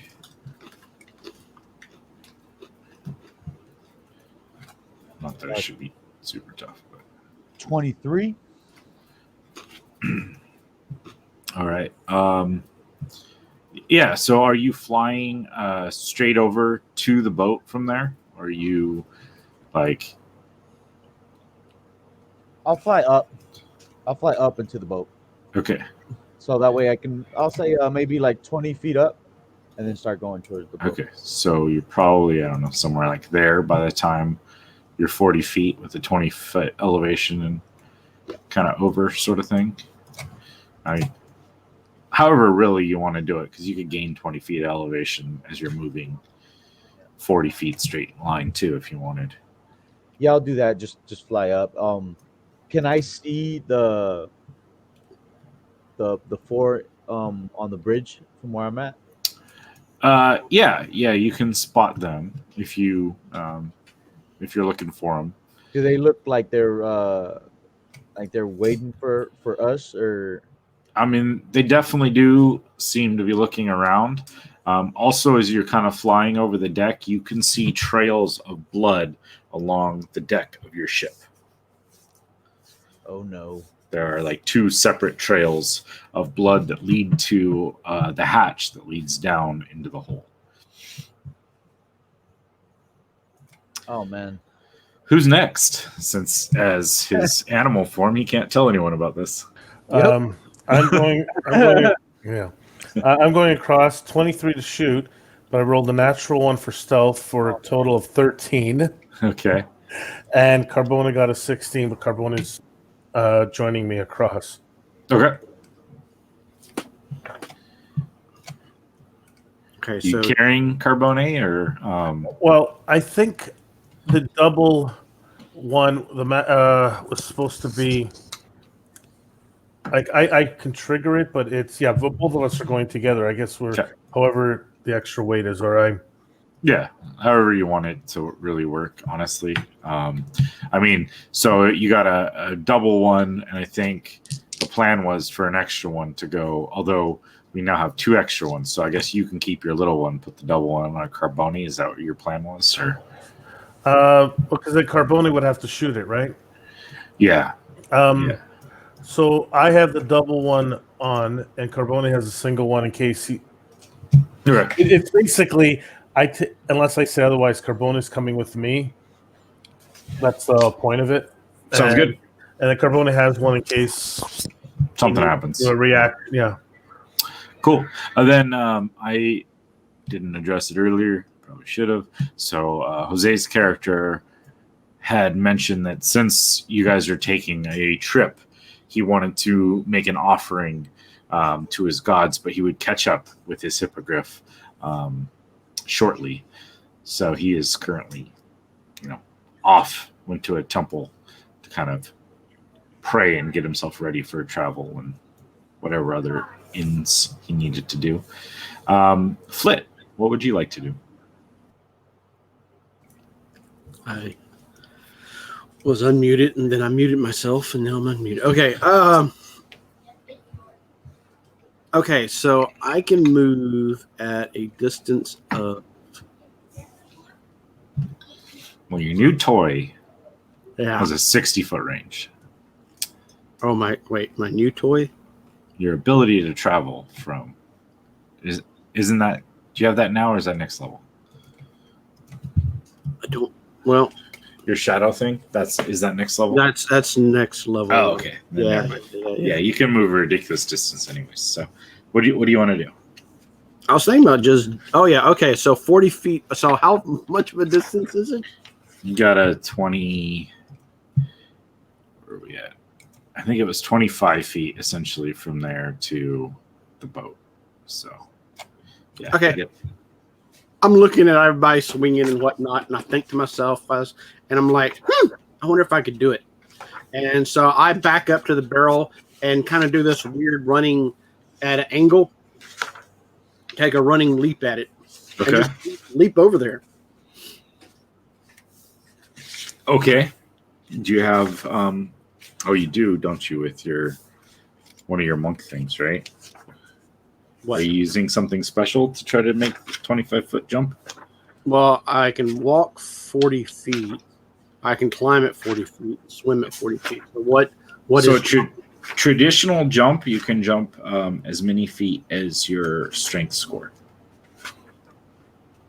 Okay. So little short for Flit without some sort of trying to flip through the player's book, because I wanted to say monk. Tell me what it is, and I'll tell you what she's doing.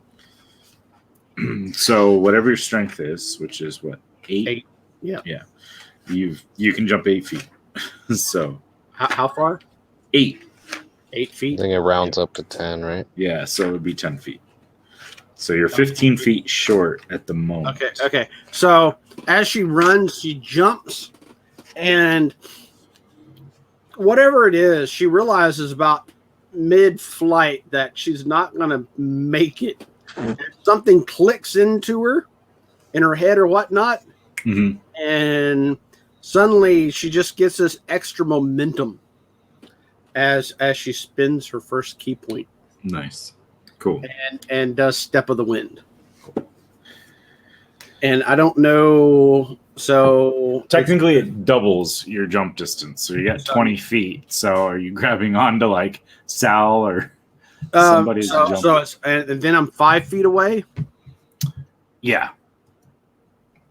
Okay. You can shoot your grapplers as a reaction. Yeah, that's what I'm going to do. Yeah. And then I realized I'm not almost quite couldn't make it. So I reach out and shoot, which I rolled. So what's the shooting? Is it just dexterity? Yeah, it's dex, and you'd be proficient. So you had just like basically any of your other shooting attack bonuses. Oh, just to make it easy for you. Okay, so that's +8. So 13. Okay, yeah, no problem. I mean, it's not that hard. It's mainly you're rolling just to make sure that you aren't. And I rolled a. Give me a second.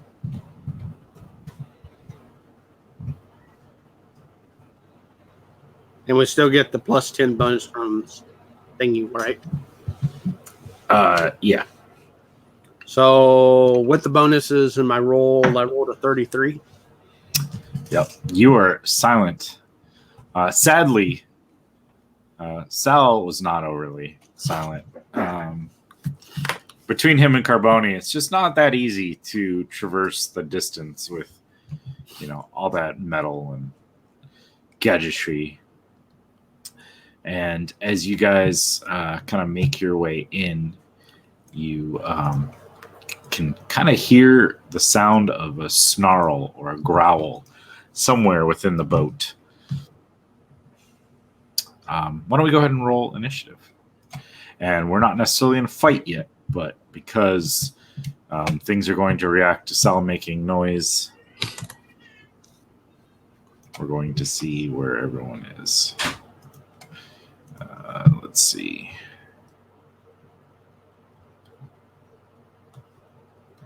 So Sal, we got 12. Parzival, 17. Sal's got a 12. Zero's at 20. Carboni is at 20. Yeah, whatever. Flit, 21. I need to add for these guys. So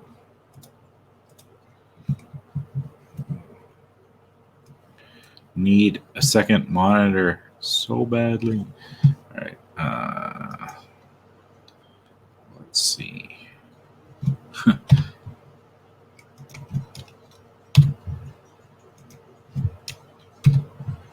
Cool. All right. Descending order. All right. So, Flit, you've arrived. You can kind of hear the sound of some sort of snarls, some growls coming from somewhere in the boat.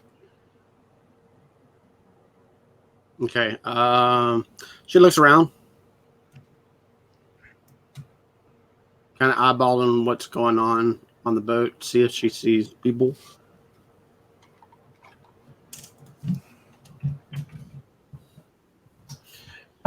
Yeah, you don't see anyone aboard, but you do see these two kind of blood trails across the deck of the ship that lead to the hatch that goes down deeper into the boat. Okay, so she not jumps on board, but she kind of sneaks up on the deck and tiptoes over to the hatch. And see if she can open it quietly. So to the hatch of the deck, okay. Yeah. Sure. go ahead and just give me a stealth check again. It shouldn't be too tough, but you know. 37? Yeah, no problem.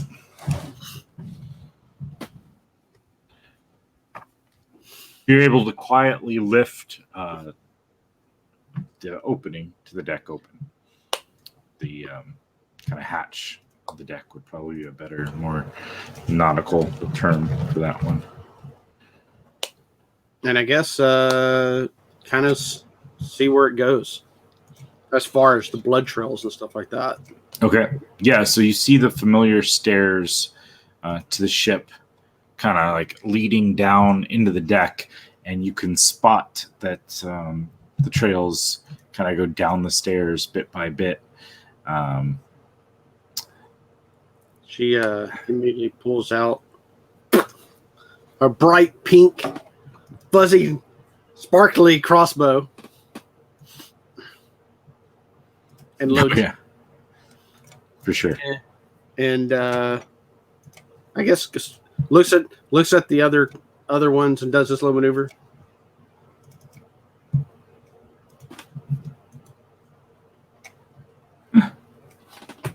She has no earthly idea what she just told them, but she figured that, you know, that was the right way to do it. So she goes down. Okay. Following this, you know, and watching. And do I need to make a roll? I mean, you already did a stealth check, so. No, I meant as far as eyeballing, looking. Yes, please give me a perception check to see if you can spot anything down here. Okay. 12. There's a lot of shadows and a lot of darkness, and you see the blood kind of trail off somewhere into the depths of the ship, but it is tough to make out anything more. Is the noise getting louder though? You can definitely, the growls you can definitely hear. However, at a certain point, they kind of like cut off. Like you hear like snarling and growls, and then you hear just silence. Okay. At that point, I like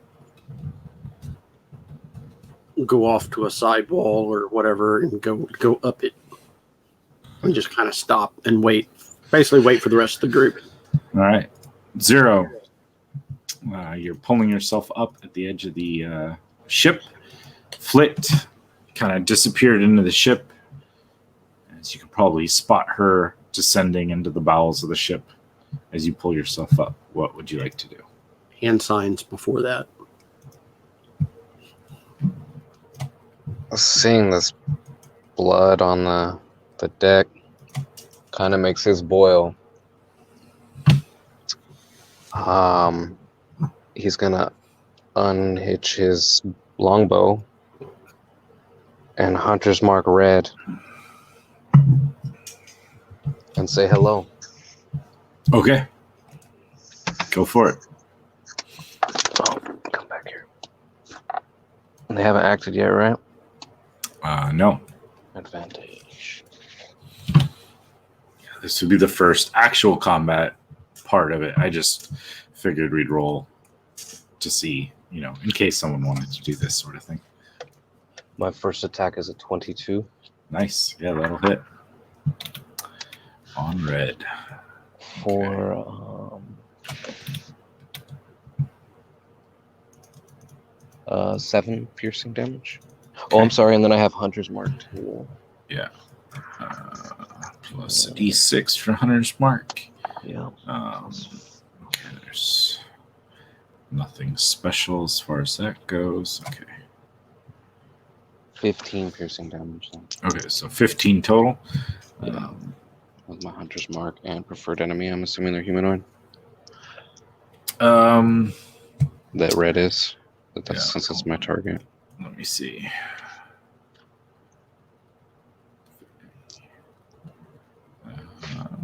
They're actually not classified as a humanoid.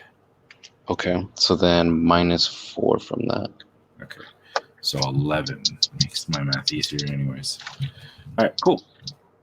And then my second attack I'm going to use the bow's special ability to get a second attack off of it. Yeah, go for it. And that's also at advantage. 18. Yeah, 18 will hit. All right. And then now it's missing some life, so I get an extra D8. He is. 12 piercing damage. Okay. And then I'll extra attack. My good.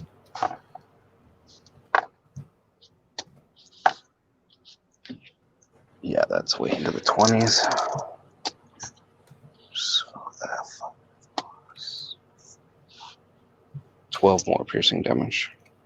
Okay. Magical for what any of it's worth. Yeah. All right. Nice. Damn. Yeah. She screeches in pain, and you can see that this beautiful pink gown, this light, pale flesh, just dissolves, and you see green skin and like black, knotted, gnarly hair, long nails, and kind of like a dress that seems like it's actually been stitched out of skin, probably from the looks of it at the distance. It's various different like hues and colors, but it's stitched up together with this kind of like gnarly, large threading. And you see a far more hideous creature below. Parzival, you are up. All right. I'm gonna turn back into human. Okay. All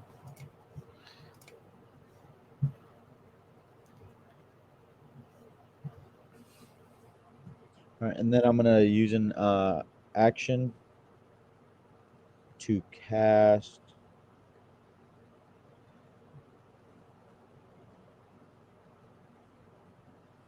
flame arrows onto Zero's his quiver. Okay. So Cool. now you do an extra 1d6 of fire damage on each one of your range attack, Zero. Good lord. Thank you.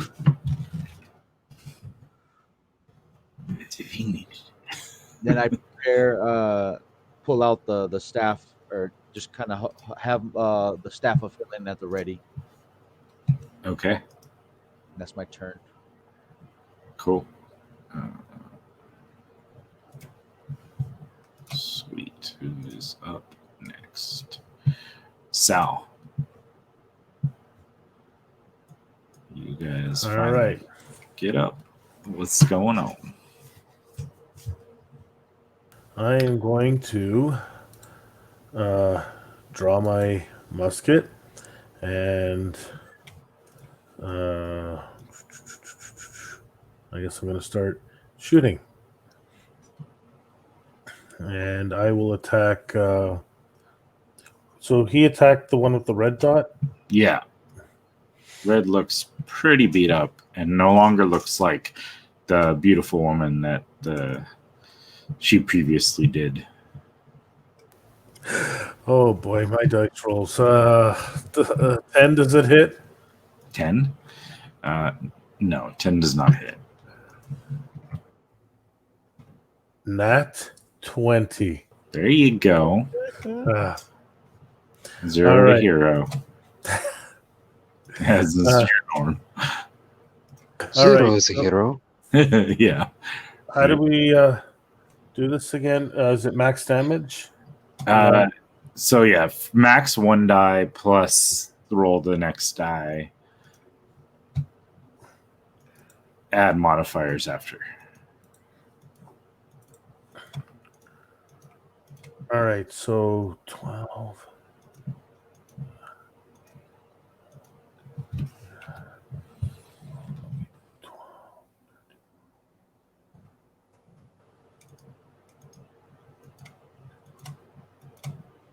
25 points of piercing magic damage.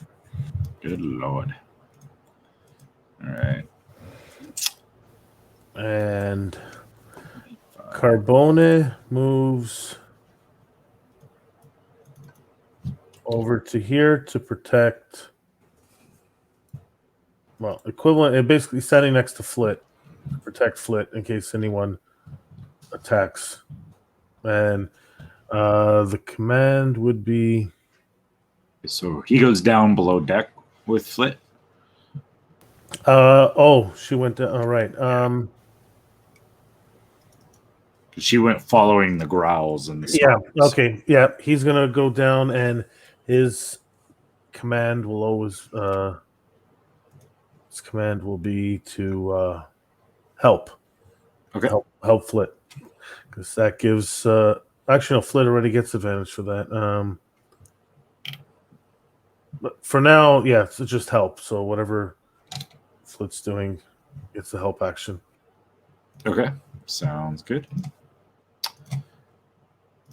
And I have too many things open. Where are we at? So Carbone. All right. Let's see. I gotta zoom in. Wink, yunk. I need to go to here.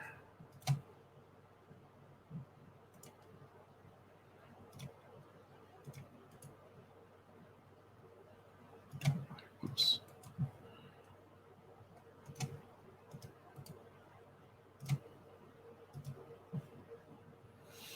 One second while I manipulate things.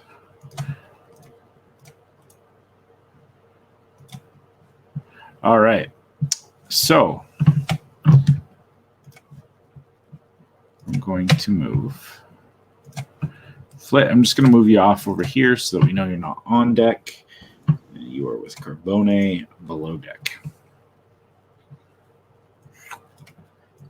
All of a sudden, 3 large beasts appear in front of you.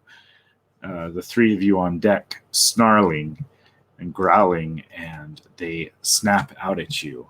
Let's see where are we at here. Should grab another dice. Oh, that's lovely. Start. First rolls, double 2s. Okay, let's see. That's a little bit better. So Sal's probably the worst one for me to roll well on. Because so a 16 to hit, I'm assuming does not hit Sal. Oh. Okay.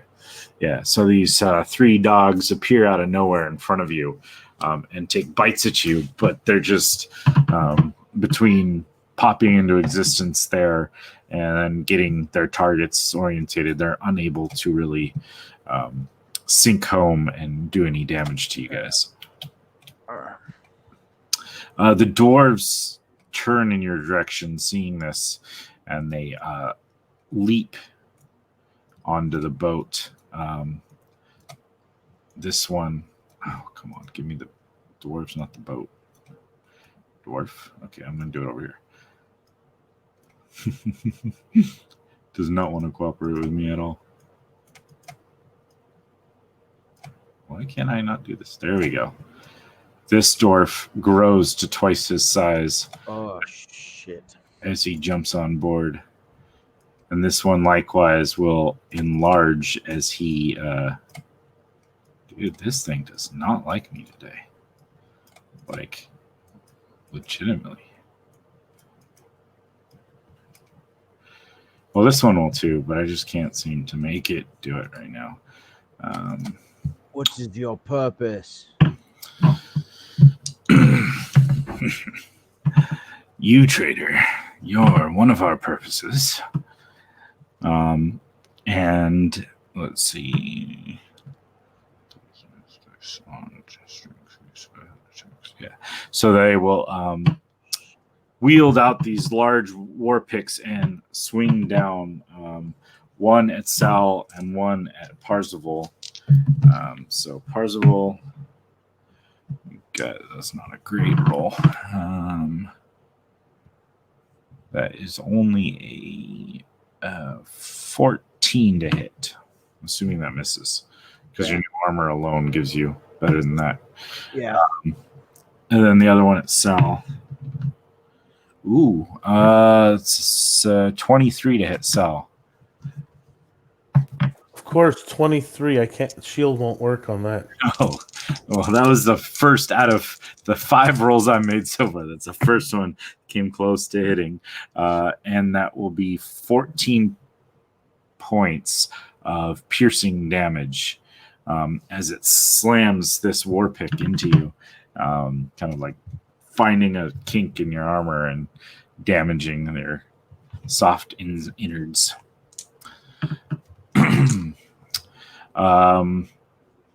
So that's those two. The red one here will start twisting and turning, and her body seems to crack and reshape itself. Let me pull something up to the foreground. Growing into this strange, larger, armored, spiked figure. And this large creature is going to now step across onto the boat. What's the range of its reach? And it is going to swing over the dogs, slamming at 0. Let's see if it can hit, though. It's not particularly the superstar of hits. No, probably not. A 20 to hit, 0. Not natural. Yeah. Yeah, okay. Let's see. 7, 14. And that is 18 points of bludgeoning damage as it slams the giant tail across your shoulder area, and I need a strength saving throw to avoid being knocked prone.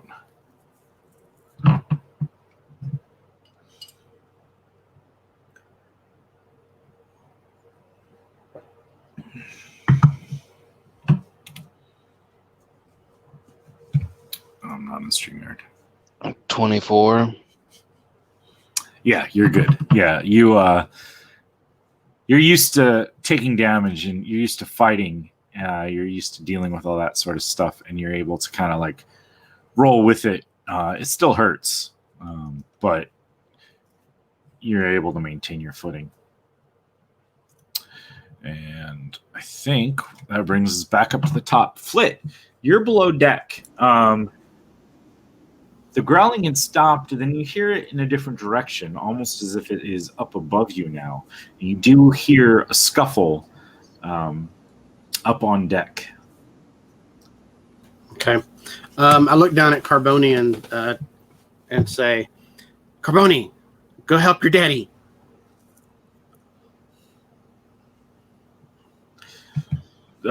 He seems to kind of nod at you, but Okay. I can continue along the roof of the thing, of the ship, okay. and find where the blood trail leads to. Okay. Yeah, you make your way towards the back of the ship, and you find actually in the captain's quarters, you find 2 bodies there. One of a gnome with kind of like a purplish streak in his hair, one of which you are familiar with, being the captain of this ship, and a blonde female there. Both have been mostly chomped and devoured on by what seems to be large canine sort of figures. Drop down, and does it look like they're beyond dead? Yeah, it looks, they're not breathing. There's blood everywhere. And there's like when you get to lions eating some sort of large animal where there's just huge chunks bitten out of the belly and the sides. It looks like whatever canine figures were here, before you got there, had been munching on these things for a little while. Okay. Immediately, well, not so much immediately. She looks over the bodies and basically takes whatever is off of them. And is one of them wearing a captain's hat? No, like the the gnome that kind of piloted it, never really wore much of a captain's hat. He does have like a kind of leather skull cap sort of thing that he would pull over to keep the wind from blowing his hair in his face when he was out. And that was the closest he would wear to some sort of head covering. And usually then only during times out in the open air. Okay. Yeah. She takes off what she can and puts them back together as best as she can, and then leaves. Cool. And when she gets up to the thing, she kind of peeks over, quiet, like, see what's going on. And then my next question: if I get that far, let me know. If I don't, then I'll ask you next round.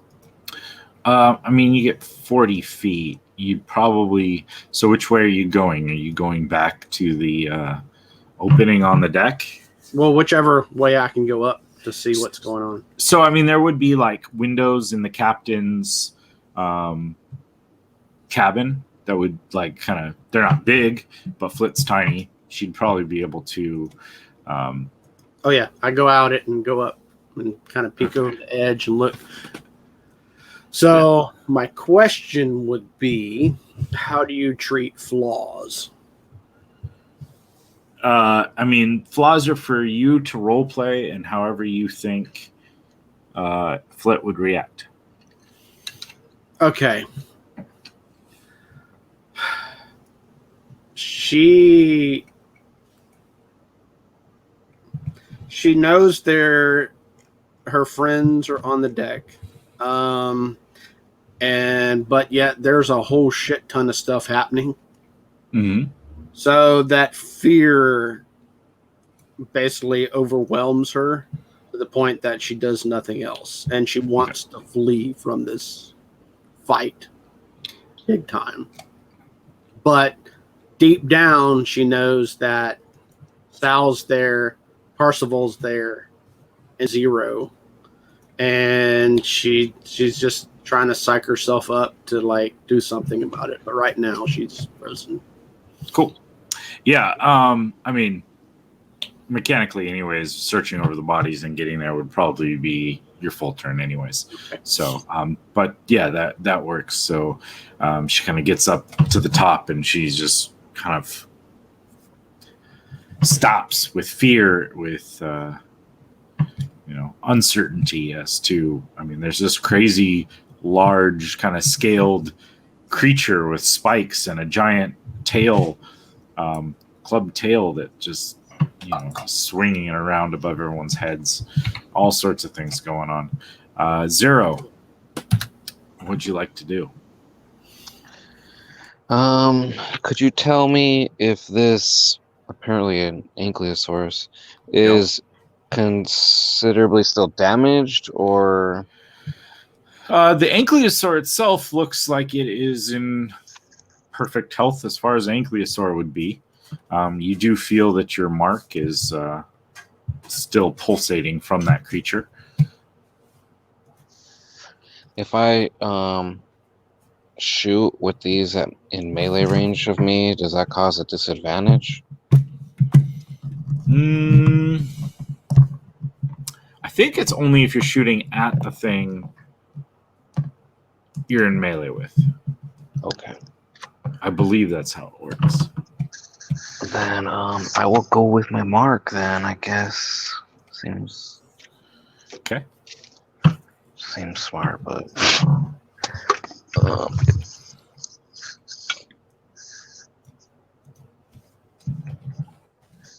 25. Yeah, that'll do it. I get all these.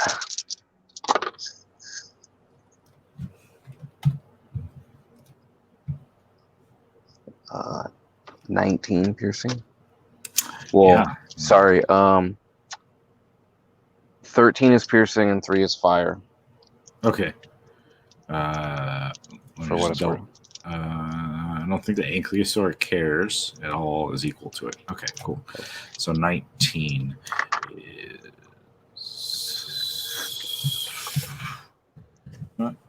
left. The thing I have all my spells prepared. So in a second here. Parzival, unless you had Wait. other things. You have more attacks. That's right. You have Yeah. multiple attacks. All right. Yeah. Roll your attacks. Give me 1 second before you tell me the Okay. damage and everything. You will probably hit because it's not hard. I forgot my tablet that has all the spells and stuff prepared for the girls. Be right back. While he does that, I am honestly considering polymorphing into a T-Rex. And sink the boat.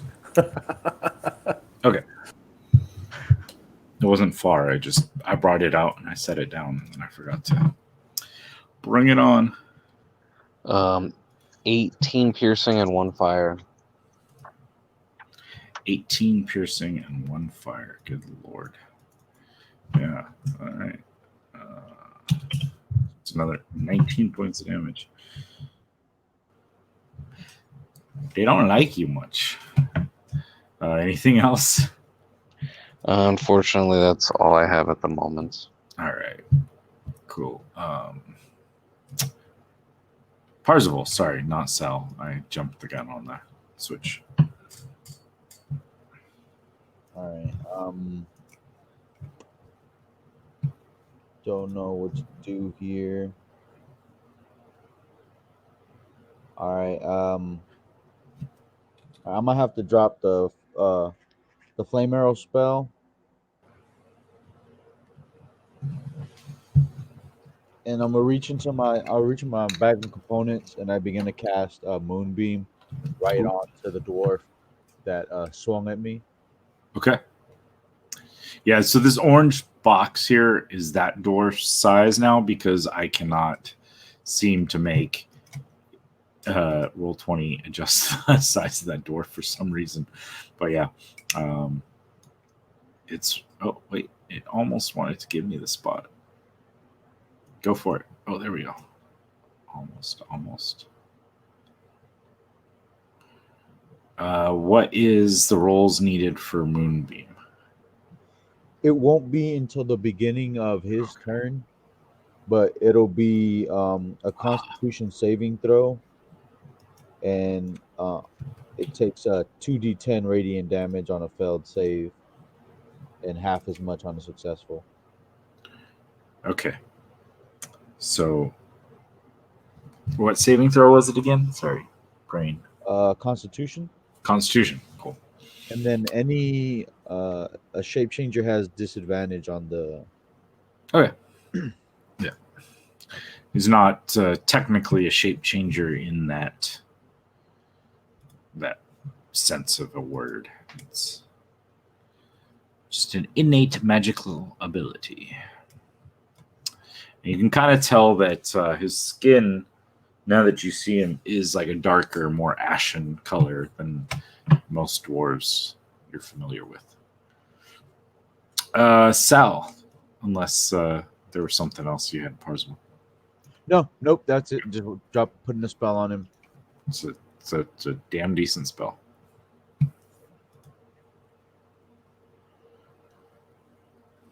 All right. So, 2 can play at this game. Well, I'm not on par with the dwarfs or whatever those women are, but I'm on par with the blink dogs.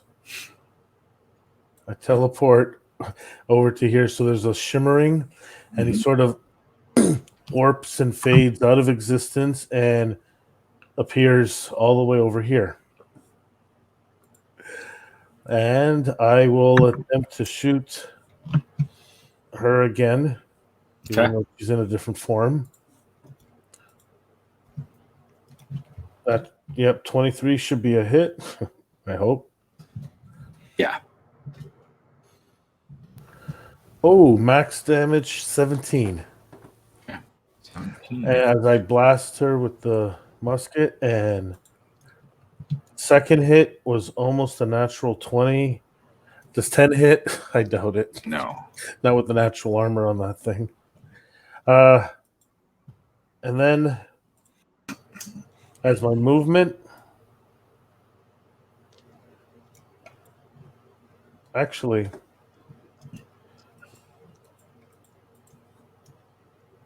I'm gonna.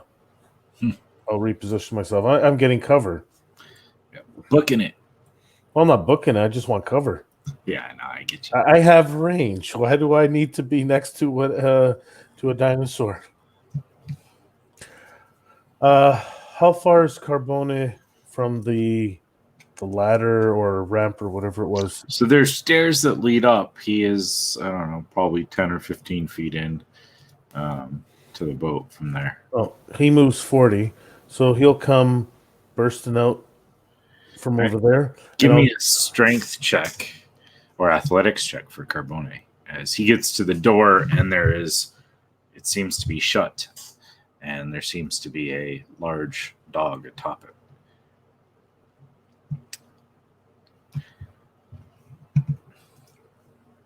18 athletics. Yeah, so it's good. He's able to kind of burst up, which will kind of shift this blink dog out of the way.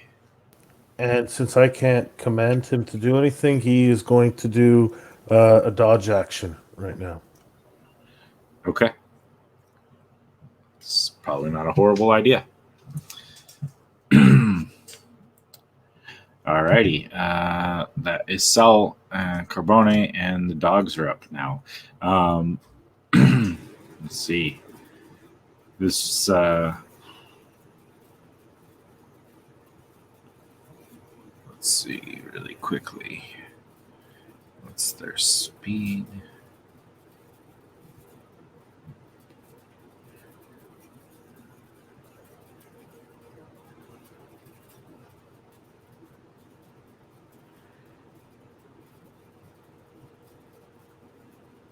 All right. Let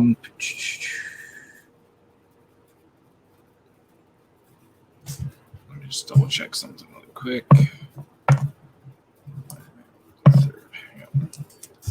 So this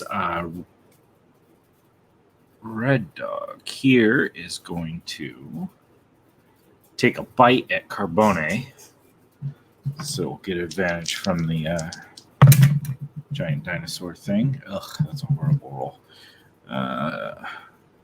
13 will probably not do anything to Carbone. Nope. Then he's going to go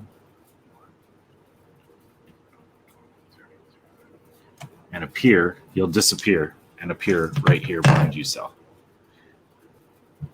I figured. Green one is going to take a bite at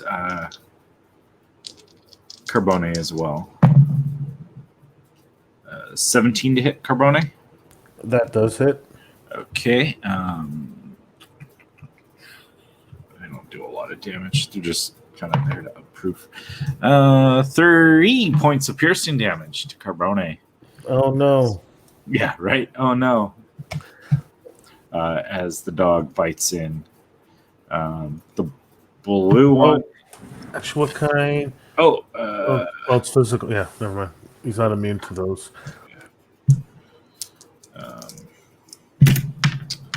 Actually, hold on, because I rolled at advantage because I forgot. So go ahead and take it back because I did a straight roll because I remembered you dodged, so I would have had disadvantage. Would have been a straight roll. Oh, right. So then I rolled low, so he's good.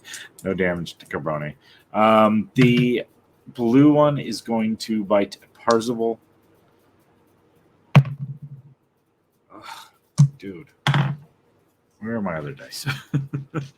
These are I don't mind missing, but every roll is just ridiculous. Now you know how I feel. That I think it was one game. I don't think I hit once at the beginning and once at the end. Let's see. So the dwarf on the right side of the ship here is going to swing at Carbone because he doesn't really have another target right now.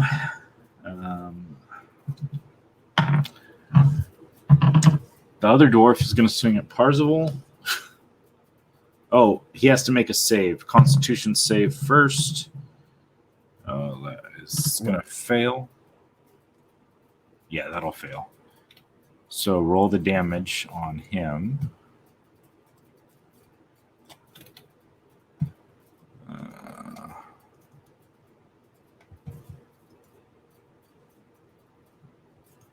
Zeus, where are we at? Oh, you should be still working on it. He took 4 radiant 4 damage. radiant damage. Cool. All right. Oh, my bad. I forgot I'm supposed to add my modifier to it. Hold on, let me double check that. A lot of the spells don't, but let me know if there's. All right. No, I don't. Just 4 damage.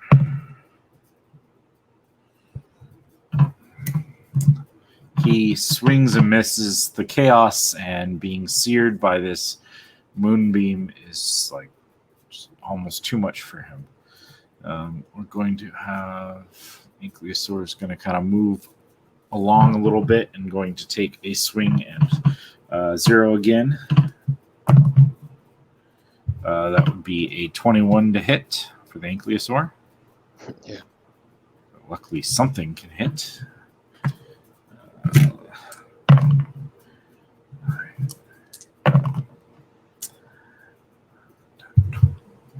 And 16 points of bludgeoning damage as the tail swings overhead again and slams into you, and 1 more strength saving throw.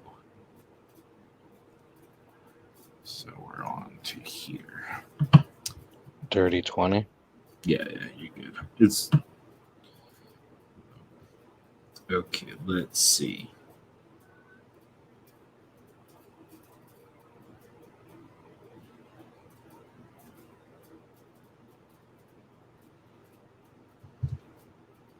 This one.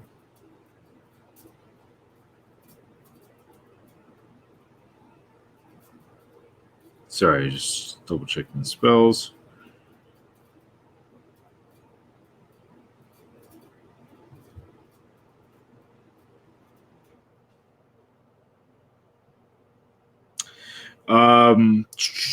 The one in blue starts, the blue one over here starts mumbling an incantation.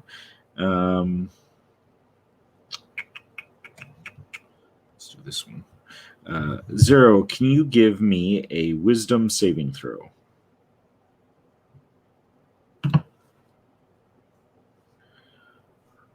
$14. Okay.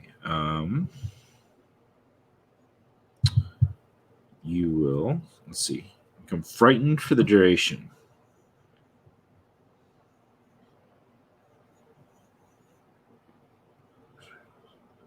A failed save, the target becomes frightened for the duration. At the end of each of the target's turns before the spell ends, the target must succeed on a wisdom saving throw or take a bunch of psychic damage. On a successful save, the spell ends. So it looks like you are just frightened for the moment and for your turn, but at the end of your turn, we are going to need to make a roll. So, And that's from blue. yes, blue mumbled the spell, and you are scared now. All right, beautiful. And that is that for now. Flit.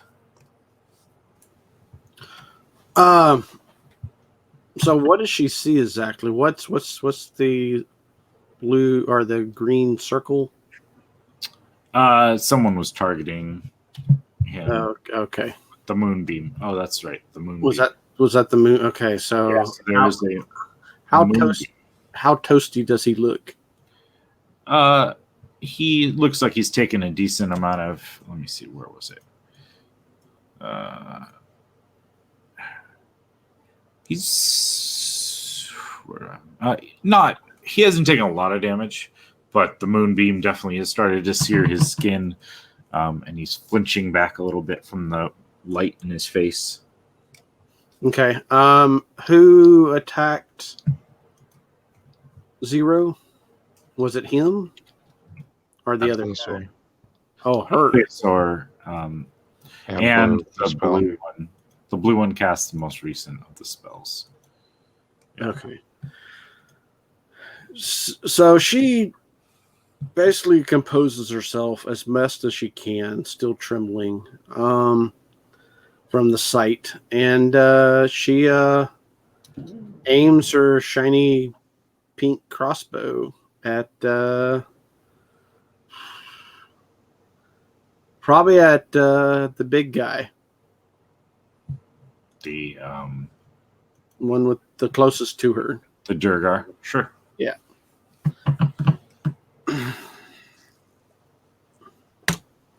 And I assume you Go are you ahead. far enough back. I'm assuming that you're not in the melee, or do you have? I'm like hanging off on the outer side of the ship.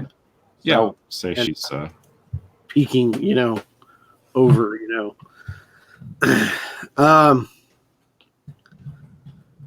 Okay, so crossbow, I rolled a natural 20. nice. So Right. how does that work? I can't remember. So the nats in my game, to try to make them seem more dramatic, you're going to do max first die, and then you roll the second die, then you add your modifier. Okay, so max on okay, so So for you, I think they're d8s, right? Because they're regular crossbows. So you get 8 plus a d8 plus 1, because it's a +1 weapon, yeah, plus your dexterity modifier, which I think is probably a +4 +5. or +5. Well, it's +5 with that +1. Yeah. So So 13 plus whatever you roll on your d8 to make it 8. okay, so 13 plus d8. Plus your sneak attack, right? Because he is adjacent to Parzival. Yeah, which You is crit that too. I shit. suppose you do. Yeah, that's how crits work. So Okay. Yeah, all the dice. So you do 3d6, 2d6. 3d6, I think. So that's 18 Right. plus all the damage. And honestly, if you want to leave it, that large dwarven figure is only at 22 hit points right now. So you would, I think we're there already just with your attack plus that. So Okay. yeah, he. Do you want to roll or no? No, it's fine. Okay. Speed it up just a little bit. He Okay. falls After- off and tumbles, falling a great distance down, heading towards the mist below. With great confidence, something kicks in. And can she shoot again with the crossbow or no? Yeah, you have a second attack, right? Yeah. Yeah. And she aims at the other dwarf, getting quite upset that they were supposed to be small and now they're large and doing nasty stuff to everybody. Okay, I'm going to throw this one at a disadvantage just because you are shooting through multiple creatures from like the very side of the deck. Okay. I just think that would be a tough shot. Okay. So I rolled a lowest one was a 12 plus something. Okay. 1, 2, 3, 4. 22. That'll hit. Yeah. No matter everything, your confidence, your surety comes through, and you're able to shoot the dwarf on the other side. 11 plus. And do I get sneak attack for that too? No, you only get once per turn. Okay. So that is 11 points of damage. Okay. Okay. Now I have a question. Is the flurry of blows only. How does that work? Is that only like. That would be their extra unarmed attacks against something. Okay, so I couldn't use melee weapons or anything like that. You would have to use melee weapons to get the unarmed attack, Yeah. the martial arts or key strike or whatever. So if you switch to your dagger for the rest of the attacks, then you get your normal attacks, and you can use your bonus action to do an extra like unarmed strike, which is still using your monk weapons, which is I think a D4 still, but maybe a D6. I don't know at level 5. Yeah, D6. D6 at level 5. So your daggers are also doing D6s. Remember that, by the way. Oh yeah. And yeah, so if you switch to your daggers, then when you're doing the melee attacks, you can. Okay, my regular melee attacks, right? Yes. Okay. Yeah. So I think that's probably. Yeah. It. Yeah, that I'm done. How many spell slots I have of things?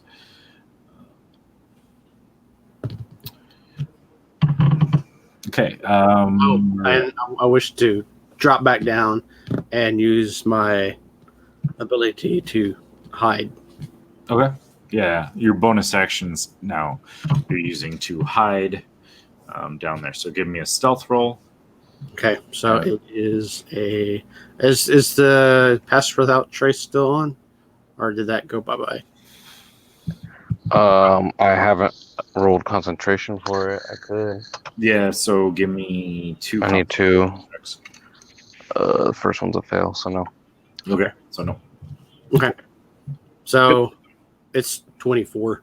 No, yeah, like you needed pass without the trace, you bastard. All right. 0, you're up. Oh, this guy. This fucking guy. Is pass without trace still up? Sorry, I had to give you a time. Just wanted to make sure. I appreciate your attention to thoroughness.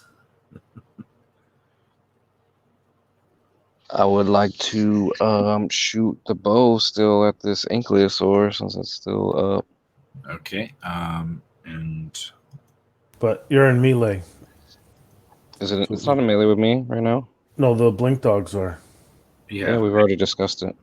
I think I was letting him take the shots. Oh, okay. You are frightened, But not of that but not target. of that target, so you should be fine. Okay. So 18 to hit. Yeah, 18 will hit. All these dice. There are finer points of this that I'm not 100% sure of, but that works as far as I'm concerned.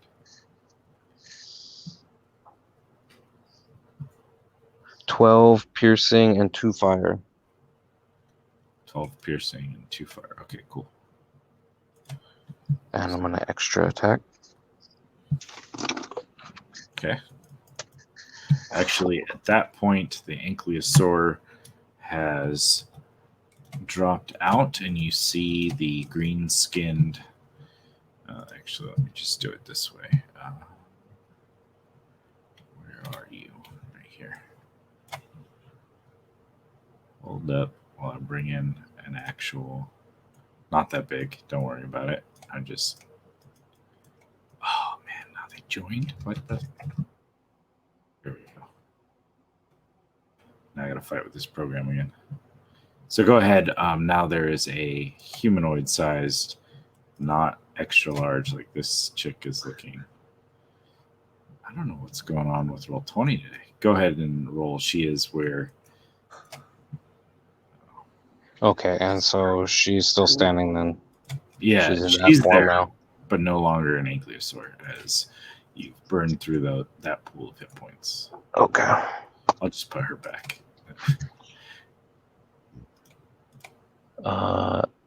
13? No, 14? To hit? Yeah. 14 will miss. Okay. You finally.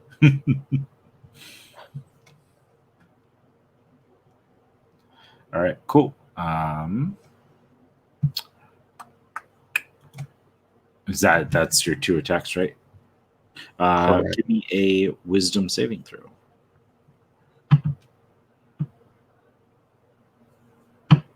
19? 19 will save. So you're good. It actually looks, this spell sort of sucks, if I'm correct? Because you get 2 saves before you take any damage. All right. Cool.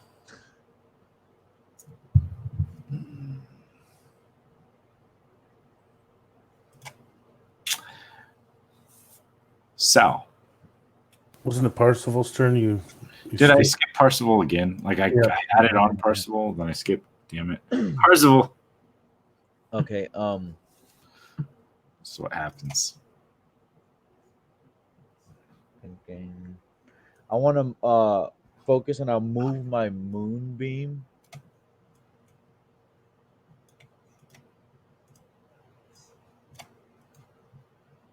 Sorry, And move it things all over the place. There we go. to on top of her. Okay. And reading the spell, it says when a creature enters the spell's area for the first time on a turn or starts its turn there. So I think when I put the spell on it, it'll trigger. Or Yeah, I mean, I don't know, because when you first cast it, it didn't trigger till the person's turn. So I would just think that it would be on their turn. okay, In order to keep it from continually triggering. makes sense. Okay, I'm gonna do that with my bonus action. Then with my action, I'm gonna reach into my bag of the bag of rust I have on my hip, and I'm gonna pull one out, See what it is? and I drop it on the ground in front of me, and I go, "Oh, I love you, my sweetie," and it turns into a rat. So you got a tiny little rat. And then I go, distract the hag. Okay. As it begins to just Makes its way over and does the help action on the hag. Okay. The green one? Yeah. This one Yes. is actually Yeah. showing that it's a green hag. Yes, Right. I'm going at the green hag. Cool. That's awesome. Like I said, that spell can be awesome or it can be a little hilarious. Yeah. It's a free help action. So, Sal, you are up. There's a dog that has joined you over here. I shimmer and reappear over here, Okay. and I will. Those things that you gave us, the Swift Thistle, Yeah. that is a consumable, Yeah. and it takes an action. Let me see. Forget how I had drugs work in the system. Alcohol and substances. Let me read. I think. Let's see. This is harvest. Basically gives you the haste. I think it would consume one of your actions. Because you got to pull it out and you got to consume it. But I would say it would kick in pretty immediately, and then you could utilize the extra actions still if you would like. So We're going to do that. it would take my full action, and then I get a bonus. I still get the haste action. Yeah, and then you Okay. get haste thereon for the rest of the duration of the spell. So the first round, I don't gain the extra action technically, but I gain all the extra. Yeah. The +2 AC bonus, advantage on dexterity saving throws, and that's it. Okay, that's perfectly fine by me. So you're popping it? You're taking it? Yes, I am. So you pull this. I think, what did I say? It was a tablet. Yeah, I don't know. I don't remember. It's been a while. I found it on my kind of written down. It's a DC 17. Constitution, is it? Yeah, give me a Constitution saving throw. All right, I have to roll. They're formed into capsules for human consumption. I have a +5. Let's see. Cool. No, I rolled below 10. Nice. All right, cool. So I gained +1 exhaustion instead. Let's see. Severe. Well, you're, let's see. Failed by more than 10. So you didn't fail by more than 10, luckily. No, it was 13 is what I rolled. Okay, so you failed, you are now considered addicted, or like you're going to be craving this. So if you don't dose again within 24 hours, you will gain some points of exhaustion. And we'll deal with the rest of the rules for that. So for now, don't worry about it. Just know that you failed.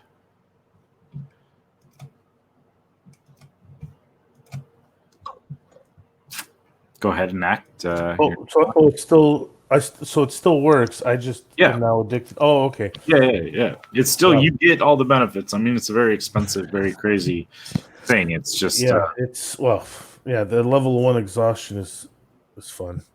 That doesn't take into effect yet. Yeah, I know. It's just starting to.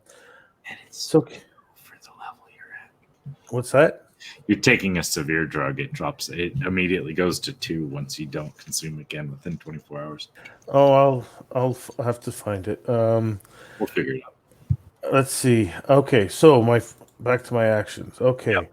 I am over there. I am going to shoot.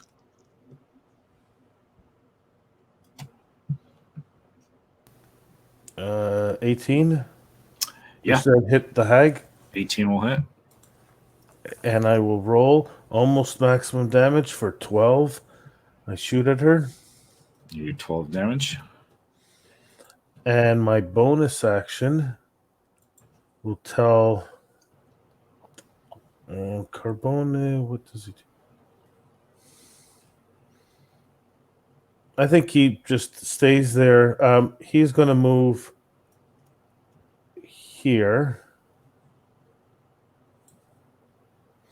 And he will take his normal. Yeah. So I'm not commanding him to do anything because I teleported. He's going to move there and take the dodge action. Okay, cool. The dogs now. Let's see. This one is going to appear behind you and make its attack against you. Dude. I'm pretty sure 11 doesn't do anything.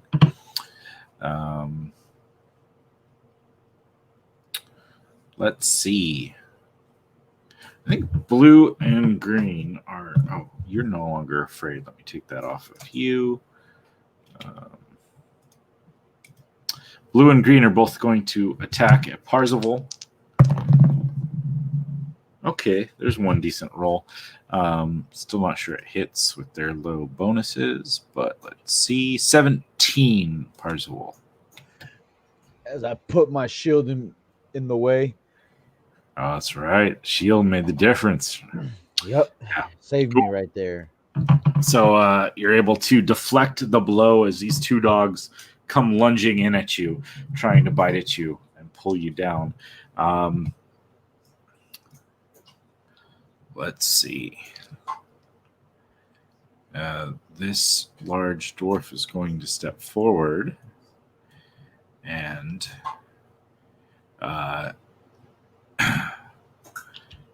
Zero, give me athletics check as this dwarf comes out and attempts to grab hold of you and grapple you. God.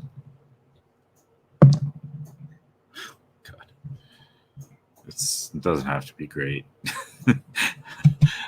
Gotta beat a 9.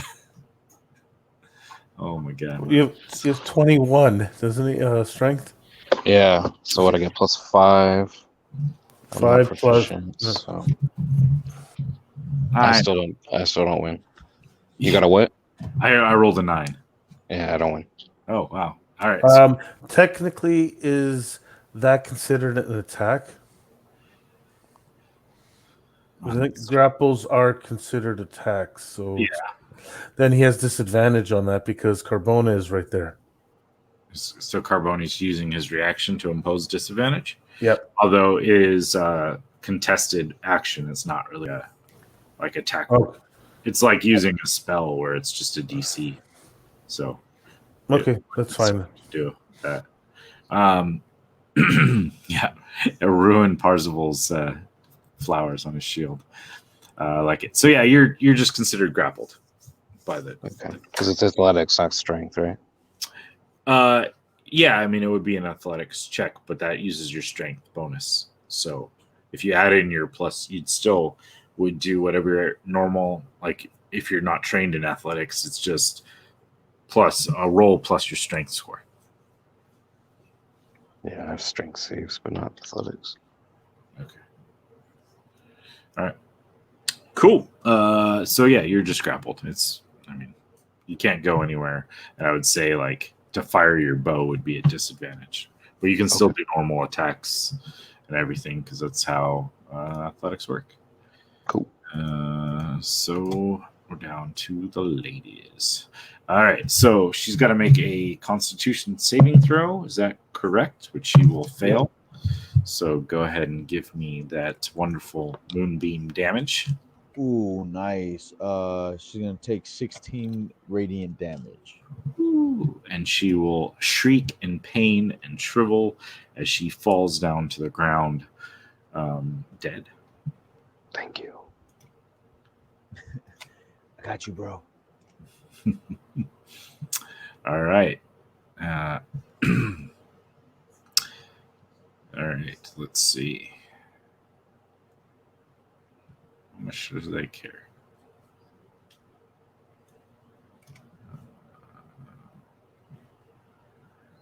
Let's see.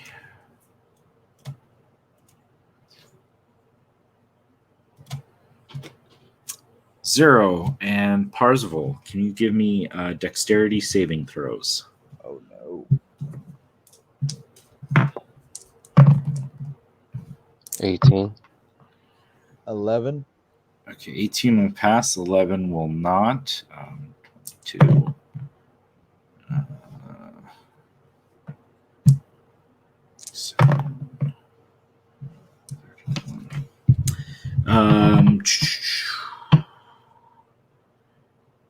So a bolt of lightning comes streaming out through the dwarf, through Zero, through Parzival. Parzival, you'll take 31 points of lightning damage. And Zero, you will take 15 points of lightning damage. Let me see if by some miracle the dwarf passes. Nope. And the dwarf who's grappling you, Zero, just gets fried and just starts smoldering and falls to the ground dead. Okay. And then I have to make a Constitution save for my spell. Oh, yeah, at DC 15. And I rolled 13. My mod is 5, so 18. Yeah, you're good. Yeah, cool. And I'm like, no! Yeah. Luckily, those years in the court has honed your ability to concentrate on that which you desired to pay attention to. All right. Let me get rid of these tokens. That was ladies are good. One in blue over here is going to point at Sal. And Sal, can you give me a, I believe it's charisma saving throw. Seriously. Yep. All right, -1 to the rescue. It was almost a 19 on the die. But 8. 8. All right, so you're going to take 2 points of psychic damage as she yells out in a strange fey tongue some insult about your horrible hairdo, and you all have disadvantage on your next attack. What? It's all the rage with the gnomes, which are fey. Come on. Hey, I don't know. That's she mocked you to your core and damaged your psyche as she's just mockery. Flit, you're up. Okay, PM peeking back up, observing what's going on. Who's taking the most Zero. damage? As far as Your teammates. Oh. Probably Zero got hit several times with the Ankylosaur. However, Parzival just took a nice lightning bolt to the chest. I do plan Okay. on using the staff of probably- healing on my turn. So Okay. Thinking to myself that arrow shot went really well Mhm. last time. She's gonna do it again to Miss Green. Cool.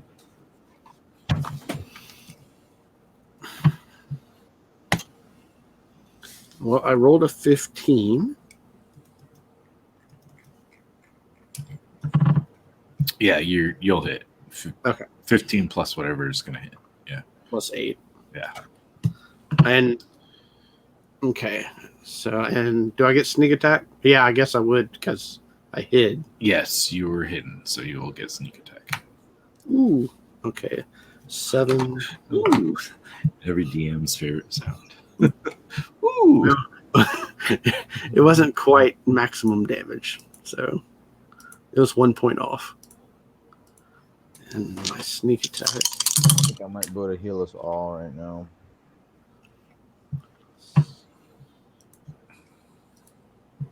Okay, first one is 16 points of damage, Okay. Yeah. and I'm shooting again. That one is. Let's go so much faster with the calculator. I rolled a 22. Yeah. That'll hit. Ooh! I rolled the exact same number I did last time, but I don't get sneak attack. So No sneak attack. so 12 points of damage. All right. That's still a really good roll without sneak attack. I rolled one. I was 1 point off from maximum damage again. Nice. Again. Nice. Anything else you're doing? Are you moving? Are you Yeah, I'm hiding again. gonna hide again? Okay, give me another stealth roll. And actually, I'm gonna move around to the back side of the ship. Okay. So not Like- so. Yeah, right there. Right here. Yeah. Okay, cool. Kind of out of eyeball shot of Miss Blue. Sweet. So. Feel free to give me that roll. Okay, I rolled a 14, so 24. 24. Yeah. Yeah. That's you feel pretty confident you're hidden. We're at 0. You've seen better days. You've had better days. I've seen worse days too. This is true. Let's use my bonus action to transfer my hunter's mark to the green blink dog. Well, has blue or green blink dog been injured? Actually, none of the blink dogs have taken any damage. No. All right, well, then I'll stick with green then, as it's closest to 0. And then I will draw both my swords as a dual wielder and strike. Okay. Nice. 21. 21 will definitely hit. All right. So 11 magical damage. Okay. Yeah. Shrieks in pain. And then I will attack again. Extra attack. For 20, dirty 20. Yeah, that'll hit. And then now it's lost some health, so So now you get your special ability. 19 magical damage. Yeah. You can transfer your hunter's mark next turn. Okay. I'm going to bonus. Oh, I already used my bonus action to transfer. So, Yeah. Yep, that's me. Cool. Yeah. So you were able to take that blink dog out. Parzival.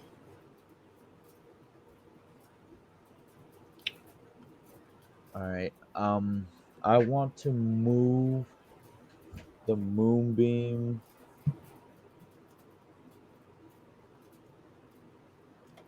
Out the ship. Yeah, I was just I was looking at the range. I want to see how far I can move it from myself. It says 120 feet. Oh yeah. So pick your target. I want to move it to. I'll say this blue one. out Okay. here. Cool. Bonus action, and then And then I'm gonna with the staff in both my hands, I'm gonna use 5 charges, slam it down on the ground, and use mass cure wounds. And I want it to be. How big is every square? 5 feet. 5 Yeah. feet. Okay. In that case, I want to do it there. That will be the point, the center, and I choose myself, 0 Carbone if I can. It says creatures. Oh, this says no constructs. Okay. Yeah, I don't think Carboni's actually taking any damage anyways. I've missed all my attacks. Okay, so well, definitely Sal, Flint, myself, and 0. Okay. Cool. And we will take 3d8 plus my spell modifier, and we regain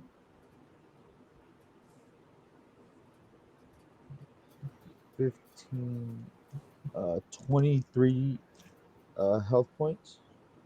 23 health back. Nice. And that'll be my turn. Okay. Sal, you feel this healing warmth rush through your body, returning you to full vitality. Oh, I didn't realize it got to me. Yeah, he hit. Basically, your whole party got hit. I don't think Flint needed it, but I think basically the whole party got hit, and you're good. All right. So what I would like to do is I'm going to walk away. Okay, just walking. Yep, just going to walk. I don't have to pretend I'm a blink dog. Yeah, no, you don't. Can he attempt to hit me? He tried. He failed. Okay. Well, I have the 20 AC now. So Yeah. now that I'm here, I pull up the musket, aim at the blue hag, and there's a crank on the side of it, and I start cranking it up, and it starts glowing white. I cast Branding Smite. Okay. What level spell is that? Level 2. Okay, it does not go off. What?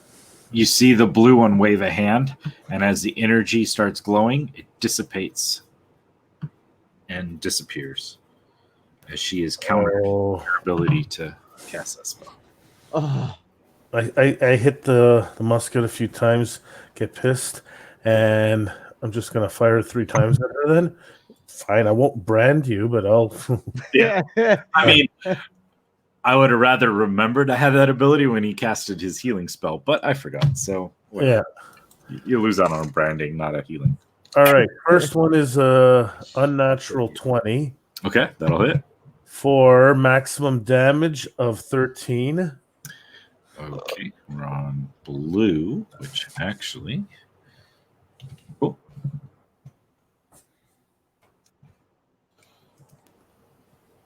She's still standing? Okay.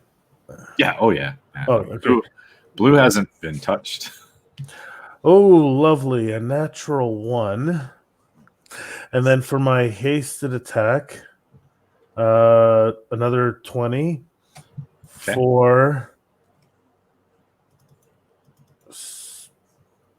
Oh, sorry, I'm not doing maximum damage. Sorry, my maximum's higher. I did 16. I keep forgetting it's a D12, not a D8.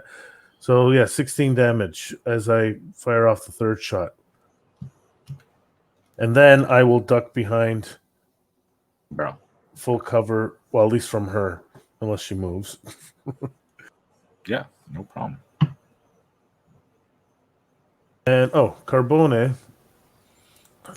is going to walk over to here. Well, whatever. He's right there. Walk over to there and just stay there. He's within 5 feet, right? Yeah. Yeah. Snap the grid here. So he just stays there and dodges. So Flit now has someone who is an ally who's adjacent. There you go. Cool.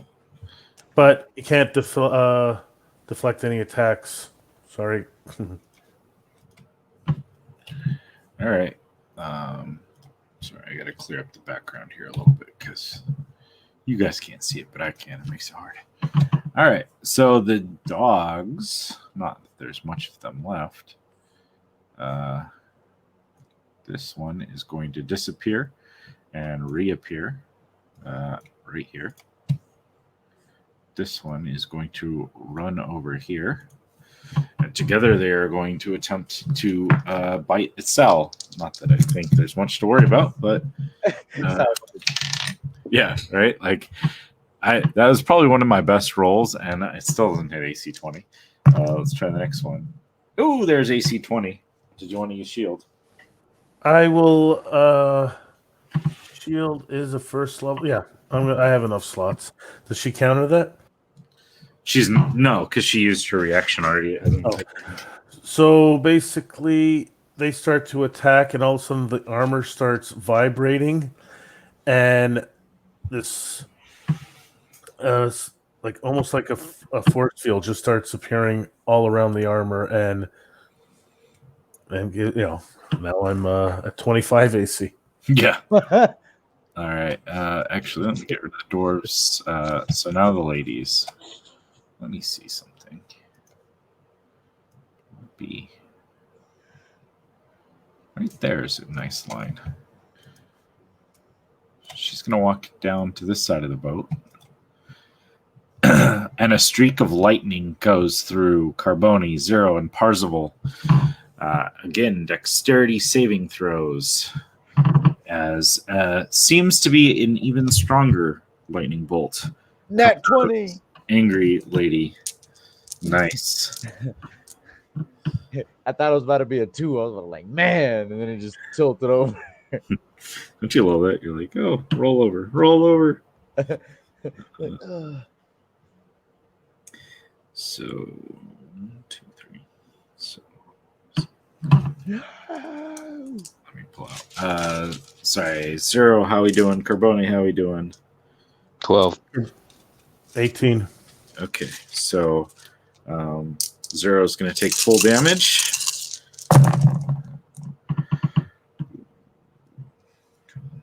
That wasn't a great roll. Good for you guys. Wasn't great. 60 points. Oh, advantage on saving throws. Never mind. Let me try that for fun. Okay. No. Well, I think Zero was the only one that failed anyways. Yeah. All right, so Zero, you're going to take 38 points of lightning damage. Parzival and Carbone, you are going to take half that, which is 19 points of lightning damage. Parzival, you need a Constitution saving throw. Oh, I also have to make a check for Blue, which she will pass, so she's going to take half damage. But she will still take damage. Okay. Zero's form slumps over the railing, steaming. 12. So she takes 6 radiant damage. Okay, cool. And then 19, 24. So I'm still have my spell up. Okay, cool. Works. Will not lose concentration this day. I mean, I know I said it wasn't a lot, but that was a level 6 spell. So I dropped the biggest spell slot because I didn't really want to deal with the spell that they actually get in that slot. Okay. Okay, now here's a question. When it comes back to my turn, if I were to do healing on Zero, that would just bring him that would pop him back up to his feet, correct? Yeah. Okay. All right. I just wanted to double check. Blue's going to come over here for whatever it is worth and going to attempt to swing at Sal. Does that have target painted on me or something?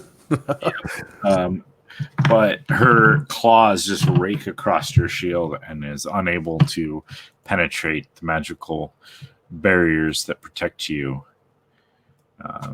And it will go back to Flit. Things are looking better, Flit, except for Zero seems to have fallen to the ground unconscious. Okay, I wasn't quite figuring out who hit her. The green one shot a lightning bolt. Okay, that's what I was thinking it was. I couldn't remember. Yeah.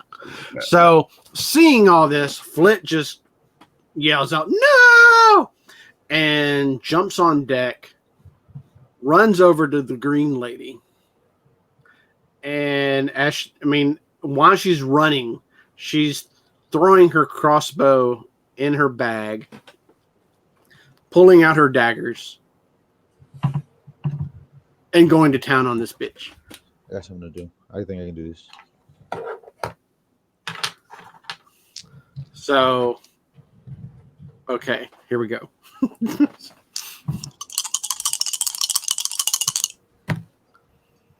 First roll is 19 plus 8. Yep. And that's going to be with the blood dagger. Okay. So you ran over to green. Yes. Which side? Oh, I cannot grab them in StreamYard. Because you got right next to straight on, right next to Carboni. Okay.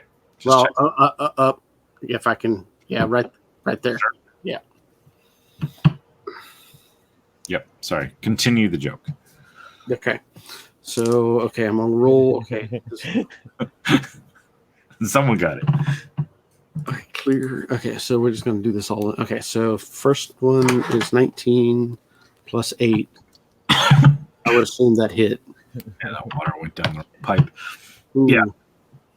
Maximum damage for that. So 6. 4 plus, and I get sneak attack with that one.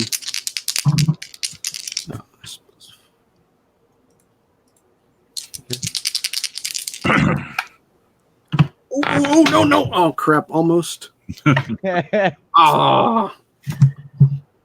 It did the whole weird spinny thing almost, but I re-rolled it and it was just a 1. But almost maximum damage. So what we got? Total for the first attack is 18 points damage. Okay. Second attack, which is 12, and I'm going to use, I guess, the other deck. I guess I can use both daggers. Okay, so 12. I mean, you're in close combat, so if you wanted, you can do 2. It doesn't really matter too much because, although you get a +1 with the blood one, so you can do 2 regular attacks with the blood dagger if you want, and then that's what I was. Hand attack, which can either be a punch, kick, or slice with your returning dagger. Oh, okay. Whatever you think Flit would do. Yeah. Okay. So unnatural 20. Yeah. Hit. Yeah. Okay. So no, it's not that kind of dice. This is what I was looking for. How many slots of what? Okay, so 4. So that is 9 points of damage for that. Okay, now she's spending her key point. Is it just 1 key point? For Flurry of Blows? Flurry, yeah. Yeah, okay, so I'm spending 1 key point there. And so with those 2 attacks, I can do 2 more dagger attacks or just... Oh, those are going to be 2 with your fists. But it equates to the same damage. It'll just be bludgeoning versus... Sorry, what was the damage of that last attack? That was 9. Okay. Oh, shoot. Okay, so I rolled a 19 again. Yeah, 19. Plus, if you need a plus. Nope, doesn't matter. Okay, 5. Okay, 9 points of damage. Okay. And my last attack, I guess. Okay, that is 15. Okay. 15 points of damage or 15 to hit? 15 to hit. 15 will miss. Will miss. Okay. finally. That's all cool. It's all And good. then I guess is that it, or do I get was that was bonus action, right? That I used. Yeah, that was. You did a flurry or martial arts. It was a bonus action. Your attacks and then your bonus action. Okay. So much stuff. Yeah. Yeah, you are spoiled for choice with your bonus action now that you have that much crazy stuff going on. All right. I think I'm done. Officially. I think that's not too shabby so far. Zero, give me a death saving throw. 100. Just go 100. It's 15. 15. You're good. All right. So you do not slip further into death. You slip closer to being stabilized. Parzival. Is it too late to say? I guess it is too late to say. Can any of those be stunning strikes, or does that gotta? Oh, never mind. Ignore that. Yeah, I think it had to be your. Yeah, well, I had to spend a key point, so never mind. Yep. Parzival, you're up. Okay, I'm gonna use my bonus action to use the Balm of the Summer Court. Before he starts saying, can I say something? In character, say something before he starts doing anything. I mean, it depends on how extensive. You got move 6 seconds. Move closer to me. One moment as I kneel down real quick and put both my hands on onto Zero's chest and I just recite something really quick, and he regains 15 hit points and Thank you. 4 temporary on top of that. Okay.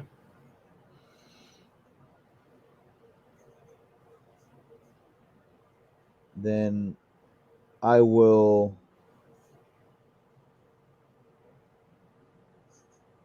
run to the edge of the boat, say there, and then I will do an ice knife at the blue blink dog. The ice knife, I have to make a ranged spell attack. And that is a natural 20. Whew, yep, you hit. 2d10. Right? Yep, 2d10. That's going to be 7 piercing damage. Well, so wait. It'll be 10 plus, 10 plus 1, whatever, 1d10. So go ahead and just roll a d10. And then we'll add that to 10. 10 plus 6. Okay, So so it's 16 on blue, which was cool. So 16 is okay. It looks pretty beat up. And then what is a dexterity saving throw for creatures within 5 feet? Yes. Including it, right? Yep. So, Sal, give me a dexterity saving throw. Pretty sure they both fail. Let's see. It's 14 for the hag, and the dog got a 11. Yeah, they needed a 16 to pass. Okay, yeah, so they both fail. Oh, wait, I have advantage. I'm still hasted. Mm-hmm.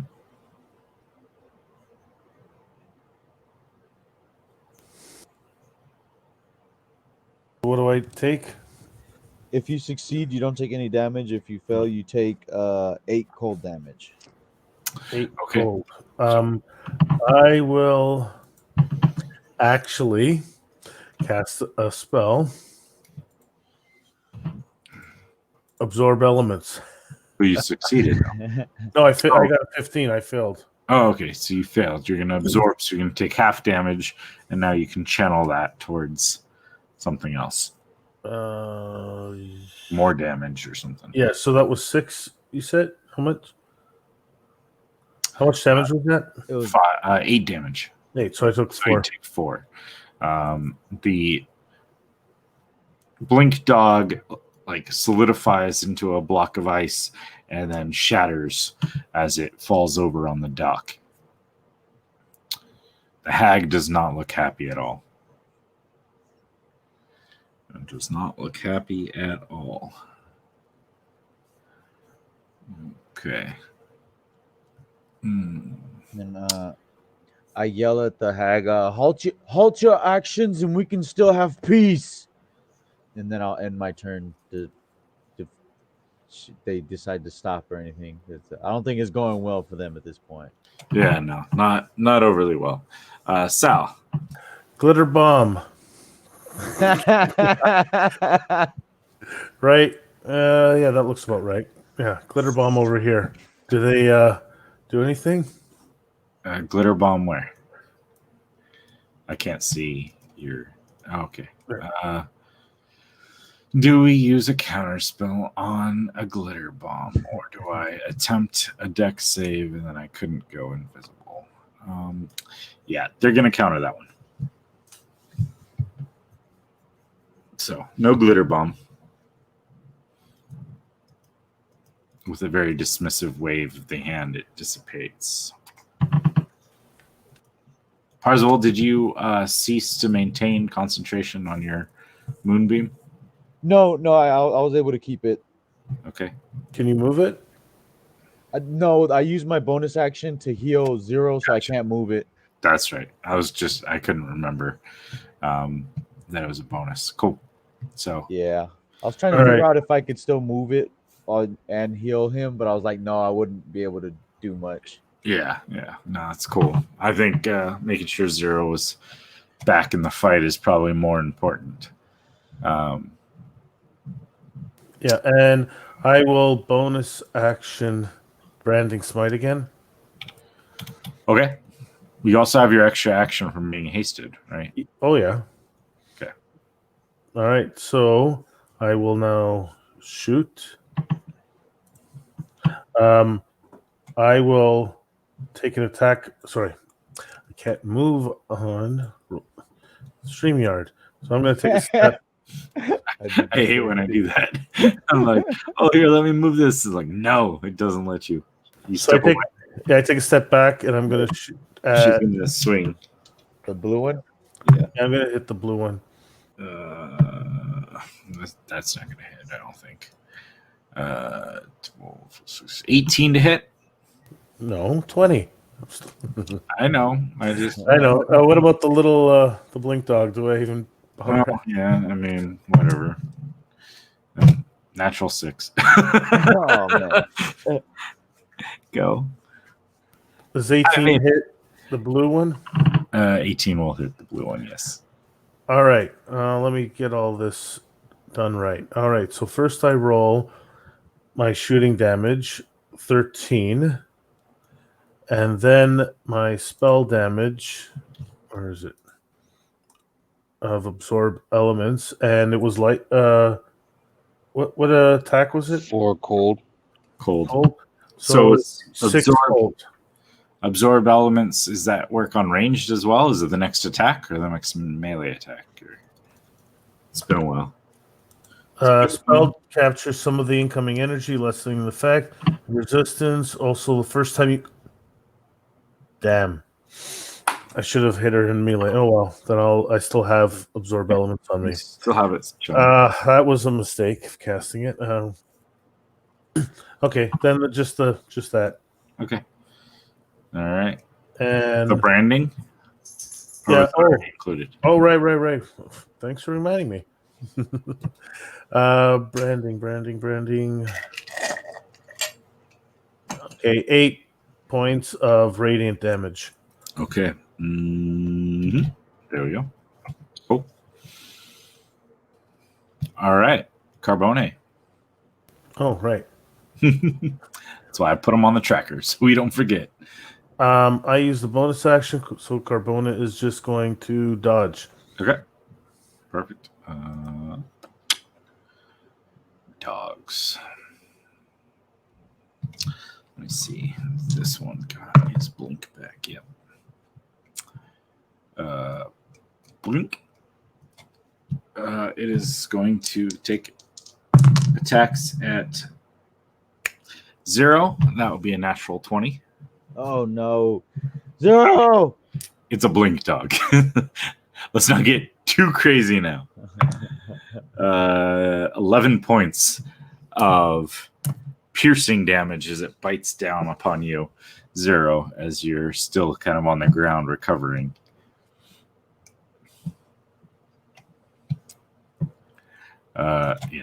Dog. Ladies. So did Branding Smite, does that just do extra damage or does it have other effects? They can't go invisible. That's what I have a feeling. Let me pull it up. She's glowing right now.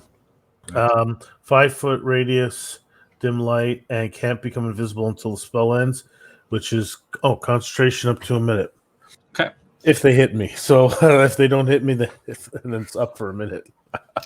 So she's going to step over, and a bolt of lightning goes out, hitting Sal, Parzival, 0. Sorry, 0. You're there. So I need dexterity saving throws from Sal, Parzival, and 0. What level is this? How many spell slots do I have left? Ooh, yep, that's my last one for that level. 18. 18 will pass.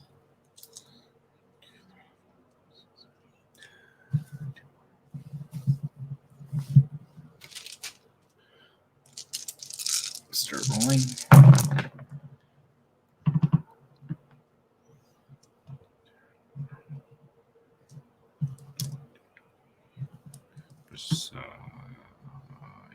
That's not so great. All right, where are we at?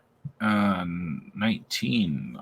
Yeah. 19 will pass. 18 will pass. Sal, you had advantage. 11. 11. So you're casting Absorb Elements. Oh, yeah. Okay. So yeah, you will take half damage then. So 10, all these ones. 8. So for those who passed, I guess everyone essentially passed because Sal's using Absorb Elements. You're going to take 14 points of lightning damage instead of my 28 they would have rolled. So Sal, that will be a DC 14 concentration check. On the die, 18, so 23. Okay. Cool. Meanwhile, back at the ranch, Flit, the green one is, hold on.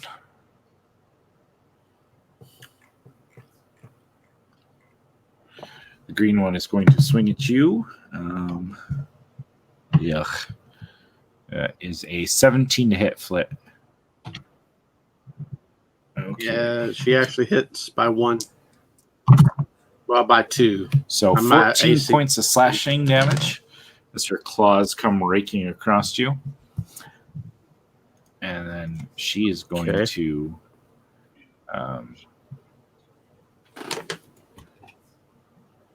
disappear from existence, and you and Carboni, if you like, can make a opportunity attack at disadvantage as she moves out of your range. Oh, yeah.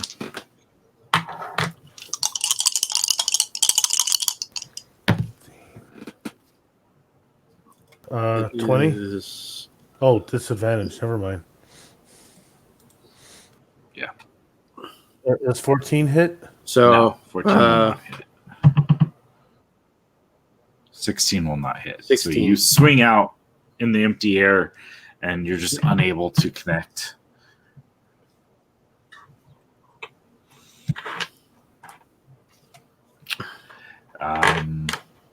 Yeah, so things went from bad to worse over there, but 0, you still up?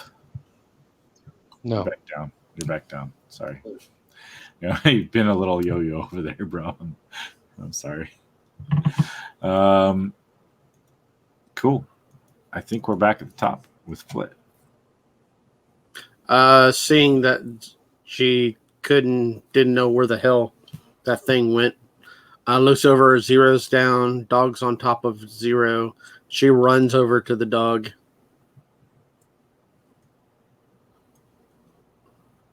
So, the blink dog? Yeah. Sorry, yeah. Over here? Yeah. Okay.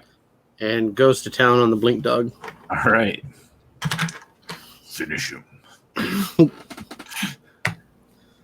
I rolled a 14. 14 will, I believe, hit. Find the blink. Yeah, 14 will hit. Do I get my sneak attack? No, because Zero is not posing any threat in the moment. Okay. Horrible. 6 points of damage. Okay. That dog's finally taking damage. I mean, you guys like basically you kill what you hit, so Yeah. Dagger doesn't do anything, does it? I'm using the blood are dagger. you damaged? Huh? Have you- Yeah. I took 14 points of damage. Yeah. Roll a d4. If I can grab the darn thing. Yeah, I know, the worst dice ever. Well, it was up against something else, so I was just like 4. Okay, take 4 hit points back. As you slash across the dog, the blood that coats the dagger seeps into it, and you feel this warmth emanate through your arm, through your body, as you regain vitality from this vampiric dagger. As I feel that, I slash him again. Same dagger. Okay. Ooh, that might not hit. What was a shitty roll? 10. 10 will miss. Okay, I'm spinning a key point because why not? Yeah. That's what you do now that you be a monk. Okay, let's see. I can't. So it's just unarmed, right? Yeah. So Okay. you're kicking or hitting or however you think Flip would do it. Screaming. Oh shit! No way. Okay. I'm gonna do the. Okay. Well, I'll just do this. One's a natural 20, Nice. and the other one is a 12 plus 7. So, Okay. Yeah, so they're both going to hit. So roll. You have 6 plus 2d6 plus whatever modifiers you have twice. Right. Because you hit twice, so you'd have to roll a d6 anyways. So get 6 from natural. You get to add 2d6, 1 for one attack, 1 for the other attack. Then, okay, I see what you're saying. And then, however, to the Fury of Blows, I think you get to add your modifier to those attacks too. So yeah. Yes. Yeah. The only one that doesn't get is the offhand dagger. yeah. So there you go. Yeah. So plus 10, plus 6, plus 2d6. 10. Okay. Yeah. Yeah, they're dead. The dog is just like you slashed it and it's cut, and then you just started pummeling it with your like you have daggers in your hands, but then you punch it and you knee it and you kick it and just like kind of taking out your rage and your fury, and I basically kick it off the ship. it flips over the edge of the railing and goes tumbling down into the mist again. As I hit it for its last thing and it goes over, I scream out, "Bad doggy!" Bad doggy. All right, cool. 0 death saving throw. 16. Cool. Could I use I couldn't have used the bonus action to maybe stabilize him, could I? Or is that an action? Yeah, that'd be an action. Okay. You use the Bonus to kill the dog anyways. But Yeah. I think he's checking for future tense. Yeah. I just didn't know if I couldn't remember I have so many bonus actions. Parzival. Your poor patient just can't get a break as lightning bolts have just come raining down from these fey creatures. Quick question: how bad does she look? She looks pretty hurt. She is not. Oh wait a minute. Green, blue. Yeah, she's not the worst of them, but yeah, she's definitely bloodied, to use an older reference point. Okay. A little beyond bloodied. Okay. I'm gonna focus on my moonbeam and I'm gonna guide it over and place it on top of the blue hag. In order to grab this stupid thing, hopefully. Oh, you know what? Yeah, no. Come on, just give me it. And the boat leaves. It's like One-Eyed Willie's. For some reason, this program is making it so hard for me to maneuver things today. Yeah. Are you flipping in between terrain and? That's been some of my issues, but no, I'm on objects and tokens right now, and it just like won't grab the object solidly. So either way, it moved over. So that was your bonus action. What else would you like to do? And then I really, really don't want to do this. Actually, I'll wait till Zero's feeling better. I'll move over to zero. Mm-hmm. Spend 2 charges from the staff to do cure wounds. Yeah, do cure wounds. Who's gonna get 2d8? I mean, just being up will save him from like if another lightning bolt goes off and toasts his face.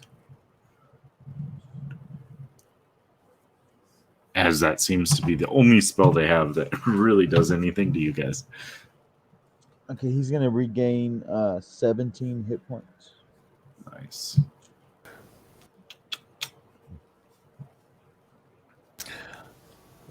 Next lightning storm, Zero rolls for psychic damage. Since I cast absorb elements twice, do they stack? Probably not. No. Yeah, no, I'm pretty sure not. I would think that one would end up dissipating at some point when you take in more elements. But right. At least you got the well, the first time it was a little silly, but at least you got the Well, I know I'm moving. Because I'm pissed. It's not going to be enough to hurt her, but I am going to stab her with my bayonet. Okay.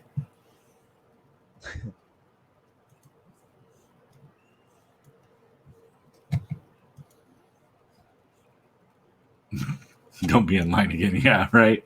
Please stop lining up so everybody hits with 0 in the back. 12 hit? No.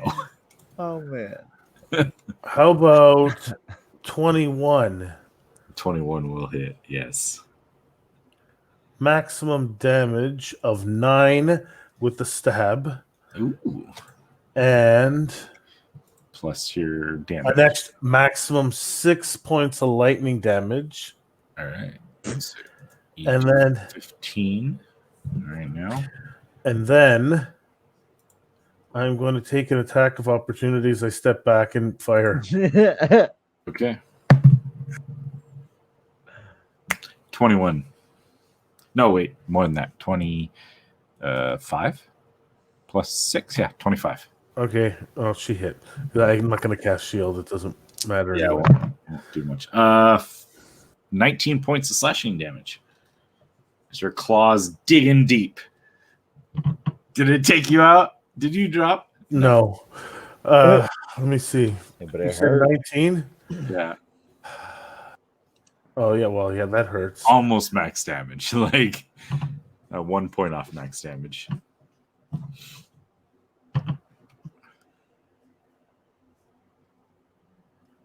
I haven't been editing this for a while. Yeah, you can do it just in the circle.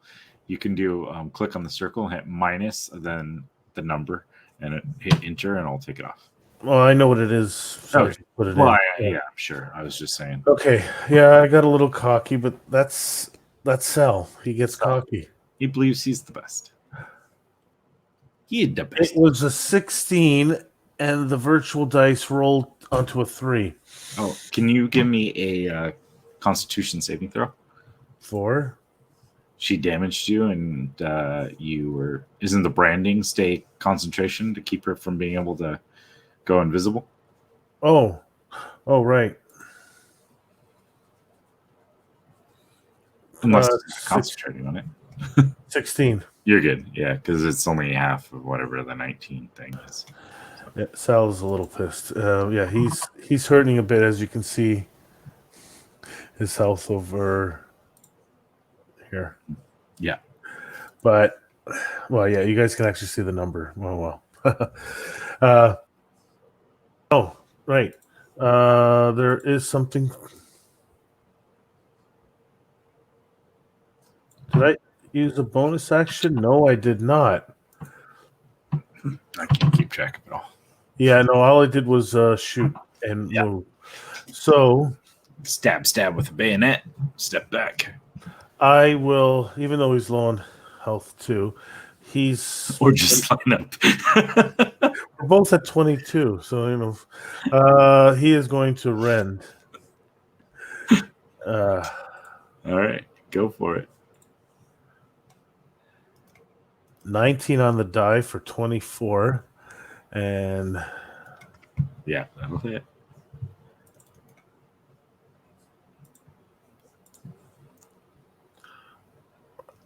Eight points of force damage, and I keep forgetting that's not. Can I had something a little more fun, and we're pressed for time. Do you mind if I, instead of attacking, I do something a little more fun and I'll re-roll? Sure. Okay, Carbone comes up. Athletics check. He's tackling her and jumping over with her. Okay. So attempt 21 athletics to do like a shove attack, essentially. All right. Yeah, if he had, no, he's charging and running right for her and tackling her right off. If Carbone goes through the moonbeam, he's gonna have to roll Constitution save and take. Yeah, I guess he is. Yeah, he's doing it. He's charging, basically. Yeah. Okay. Yeah. When you said that, I was like, oh wait. Just barely got it because I rolled a 16 with a +4, so that was a 20. So yeah, you just barely managed to do it. So they go over. All right. And what's the damage? Constitution saving throw? Yeah, Constitution saving throw. So she plummets, falling. 17. 17 saves. So you take half damage. So I rolled 5 damage. So you take what? 2. 3 or 2? 2. That's fine. He goes over with her, right? Yeah. Because he was charging. That's fine. Uh-huh. Bonus action. Grapple. It's a reaction. Well, it's a reaction. Yeah, grappled racers. That's a strength attack. Dexterity. The dexterity to use it, or okay. Okay. Except for you, but yeah, it's dexterity. Well, yeah, I'm special. I know.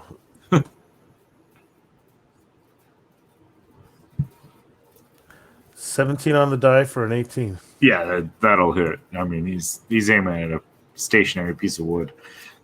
So yeah, I would have laughed if he fell to his student. He charges, tackles her, goes flying off, and then out from the back, a grappling hook flies out and grabs onto the underside of the dock. Nice. All right. All right, guys. And finally, the dust kind of settles. It quiets. Where are we at?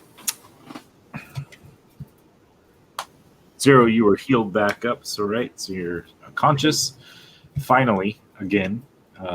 But this time, no lightning bolt comes to silence you. As that happens, I begin to call for Alani. Alani! As she begins to fly back into safety, I go, "Oh my dear, look around. Where is she? Where is she?" Since she can see invisible creatures. Nice. That's why I wanted to try to call her in earlier, but I was like, she's gonna come in and get struck by lightning. I don't want to lose her. No, I was like, I'll just save Zero. Oh, good call. Nice.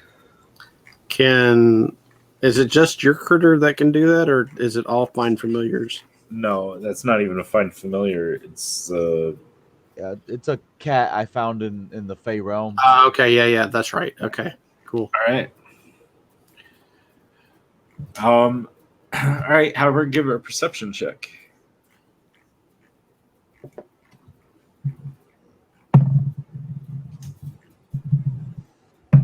So that it's a 15. It's 15. Yeah. She's looking around, but there's something more than perhaps just invisibility that seems to be hiding her prey, and is not able to detect her, at least not on her first pass.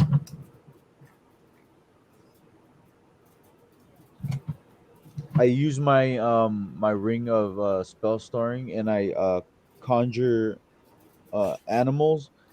I use 2 direwolf one just 2 wolves, 2 CR1 wolves, and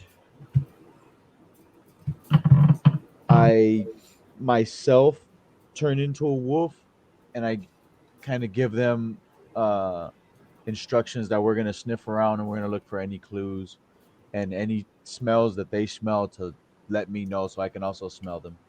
Okay. Yeah. All right. Perception checks on them. Anyone else doing anything, by the way, since this is, probably a couple turns of action so far. Flip pops up and says, Captain, and what's her face is dead. The ship's mine.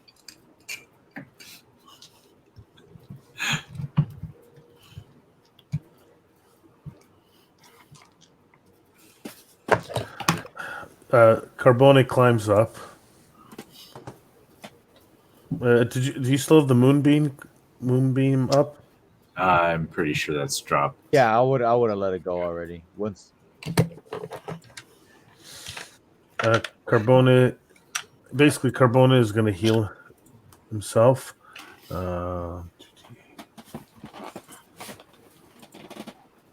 Actually, I don't have to roll his healing. I just heal Carbone up with mending.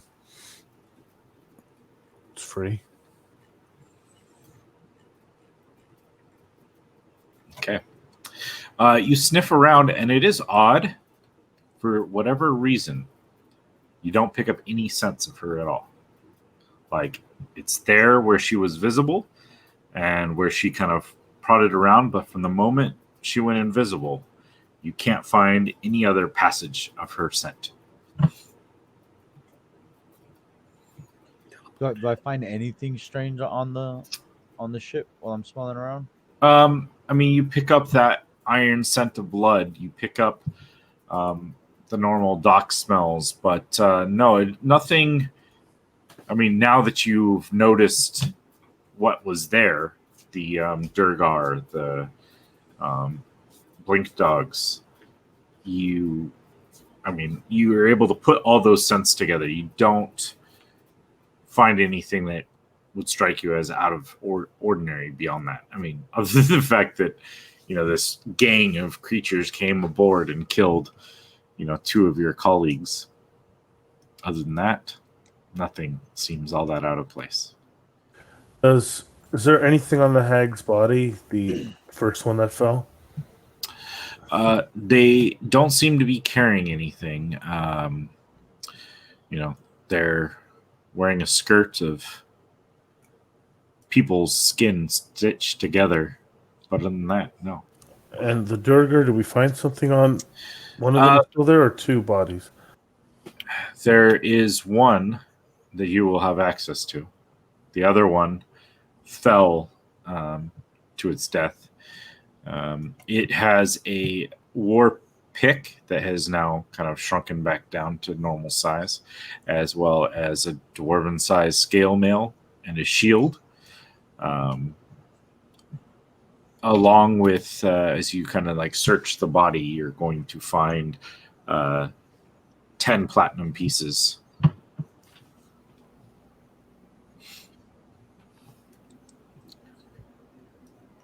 Cost of a Dorgar's services. Eventually, that will be 2 platinum, 5 gold each for everyone. Spending cash.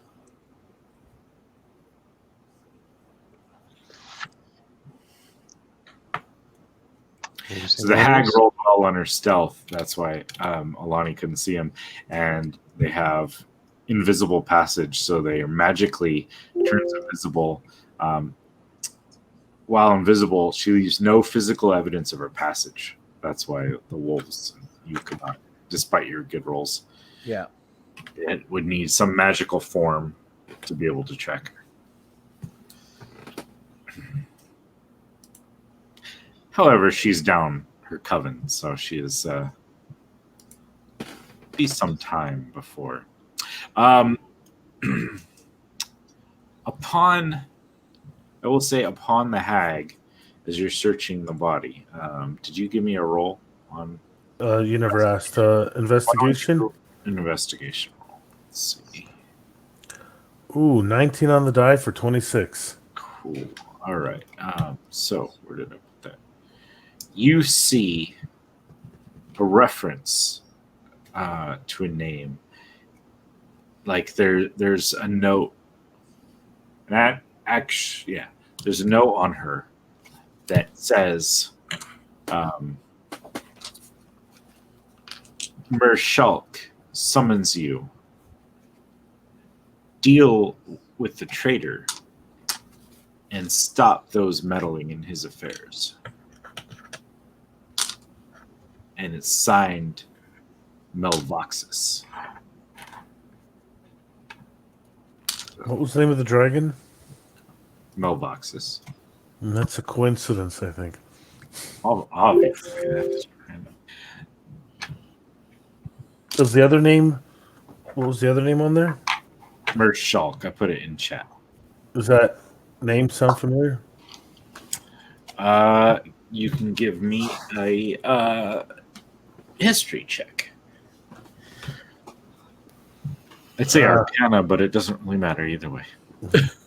I rolled bad. 16. Okay. It's an obscure name. Something possibly tingles in your head, like there's something that maybe you've heard it, but you're not sure of the exact reference. Let's see if I could remember it. Sure. If there's anything I would have heard of. Yeah. That's a dirty 20.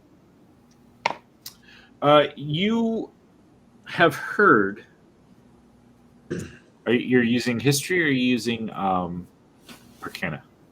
I was using history. They'd both be the same. Okay.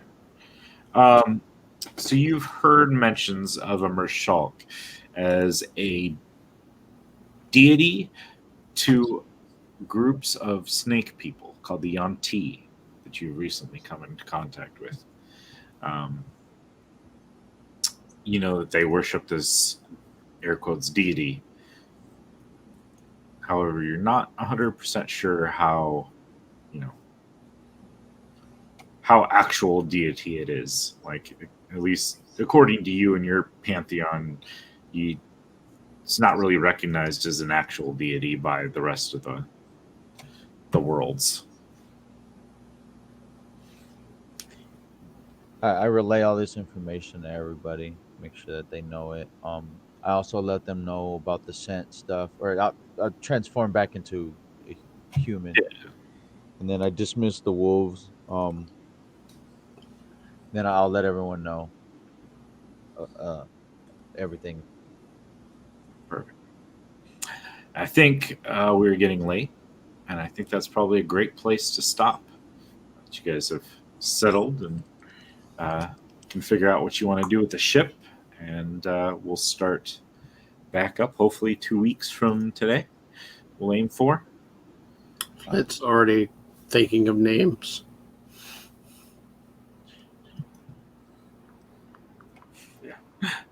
And sounds good. Well, thank you everyone for joining us. Thank you again to all those who joined us in chat. Valhalla's Queen, Wolf of Hella, Tamiko F. Who else do we have? We had a lot more activity in here. Consensual ASMR. Thank you for joining us. Of course, Raven's Roll, the Raven Rolls. Check out their channels. Sir Tiano. Yeah, thank you everyone for coming and joining us. We had Relevant 86 earlier on. Treat Yourself 17. So thank you so much for joining us. A little bit of D&D fun, rolling some dice, dealing with this group who sought to hamper their progression. And join us in a couple of weeks, probably around the same time, 6-ish Pacific time, 6:30 Pacific time on Tuesday. It should be Tuesday the 18th. Thank you guys and have a good night.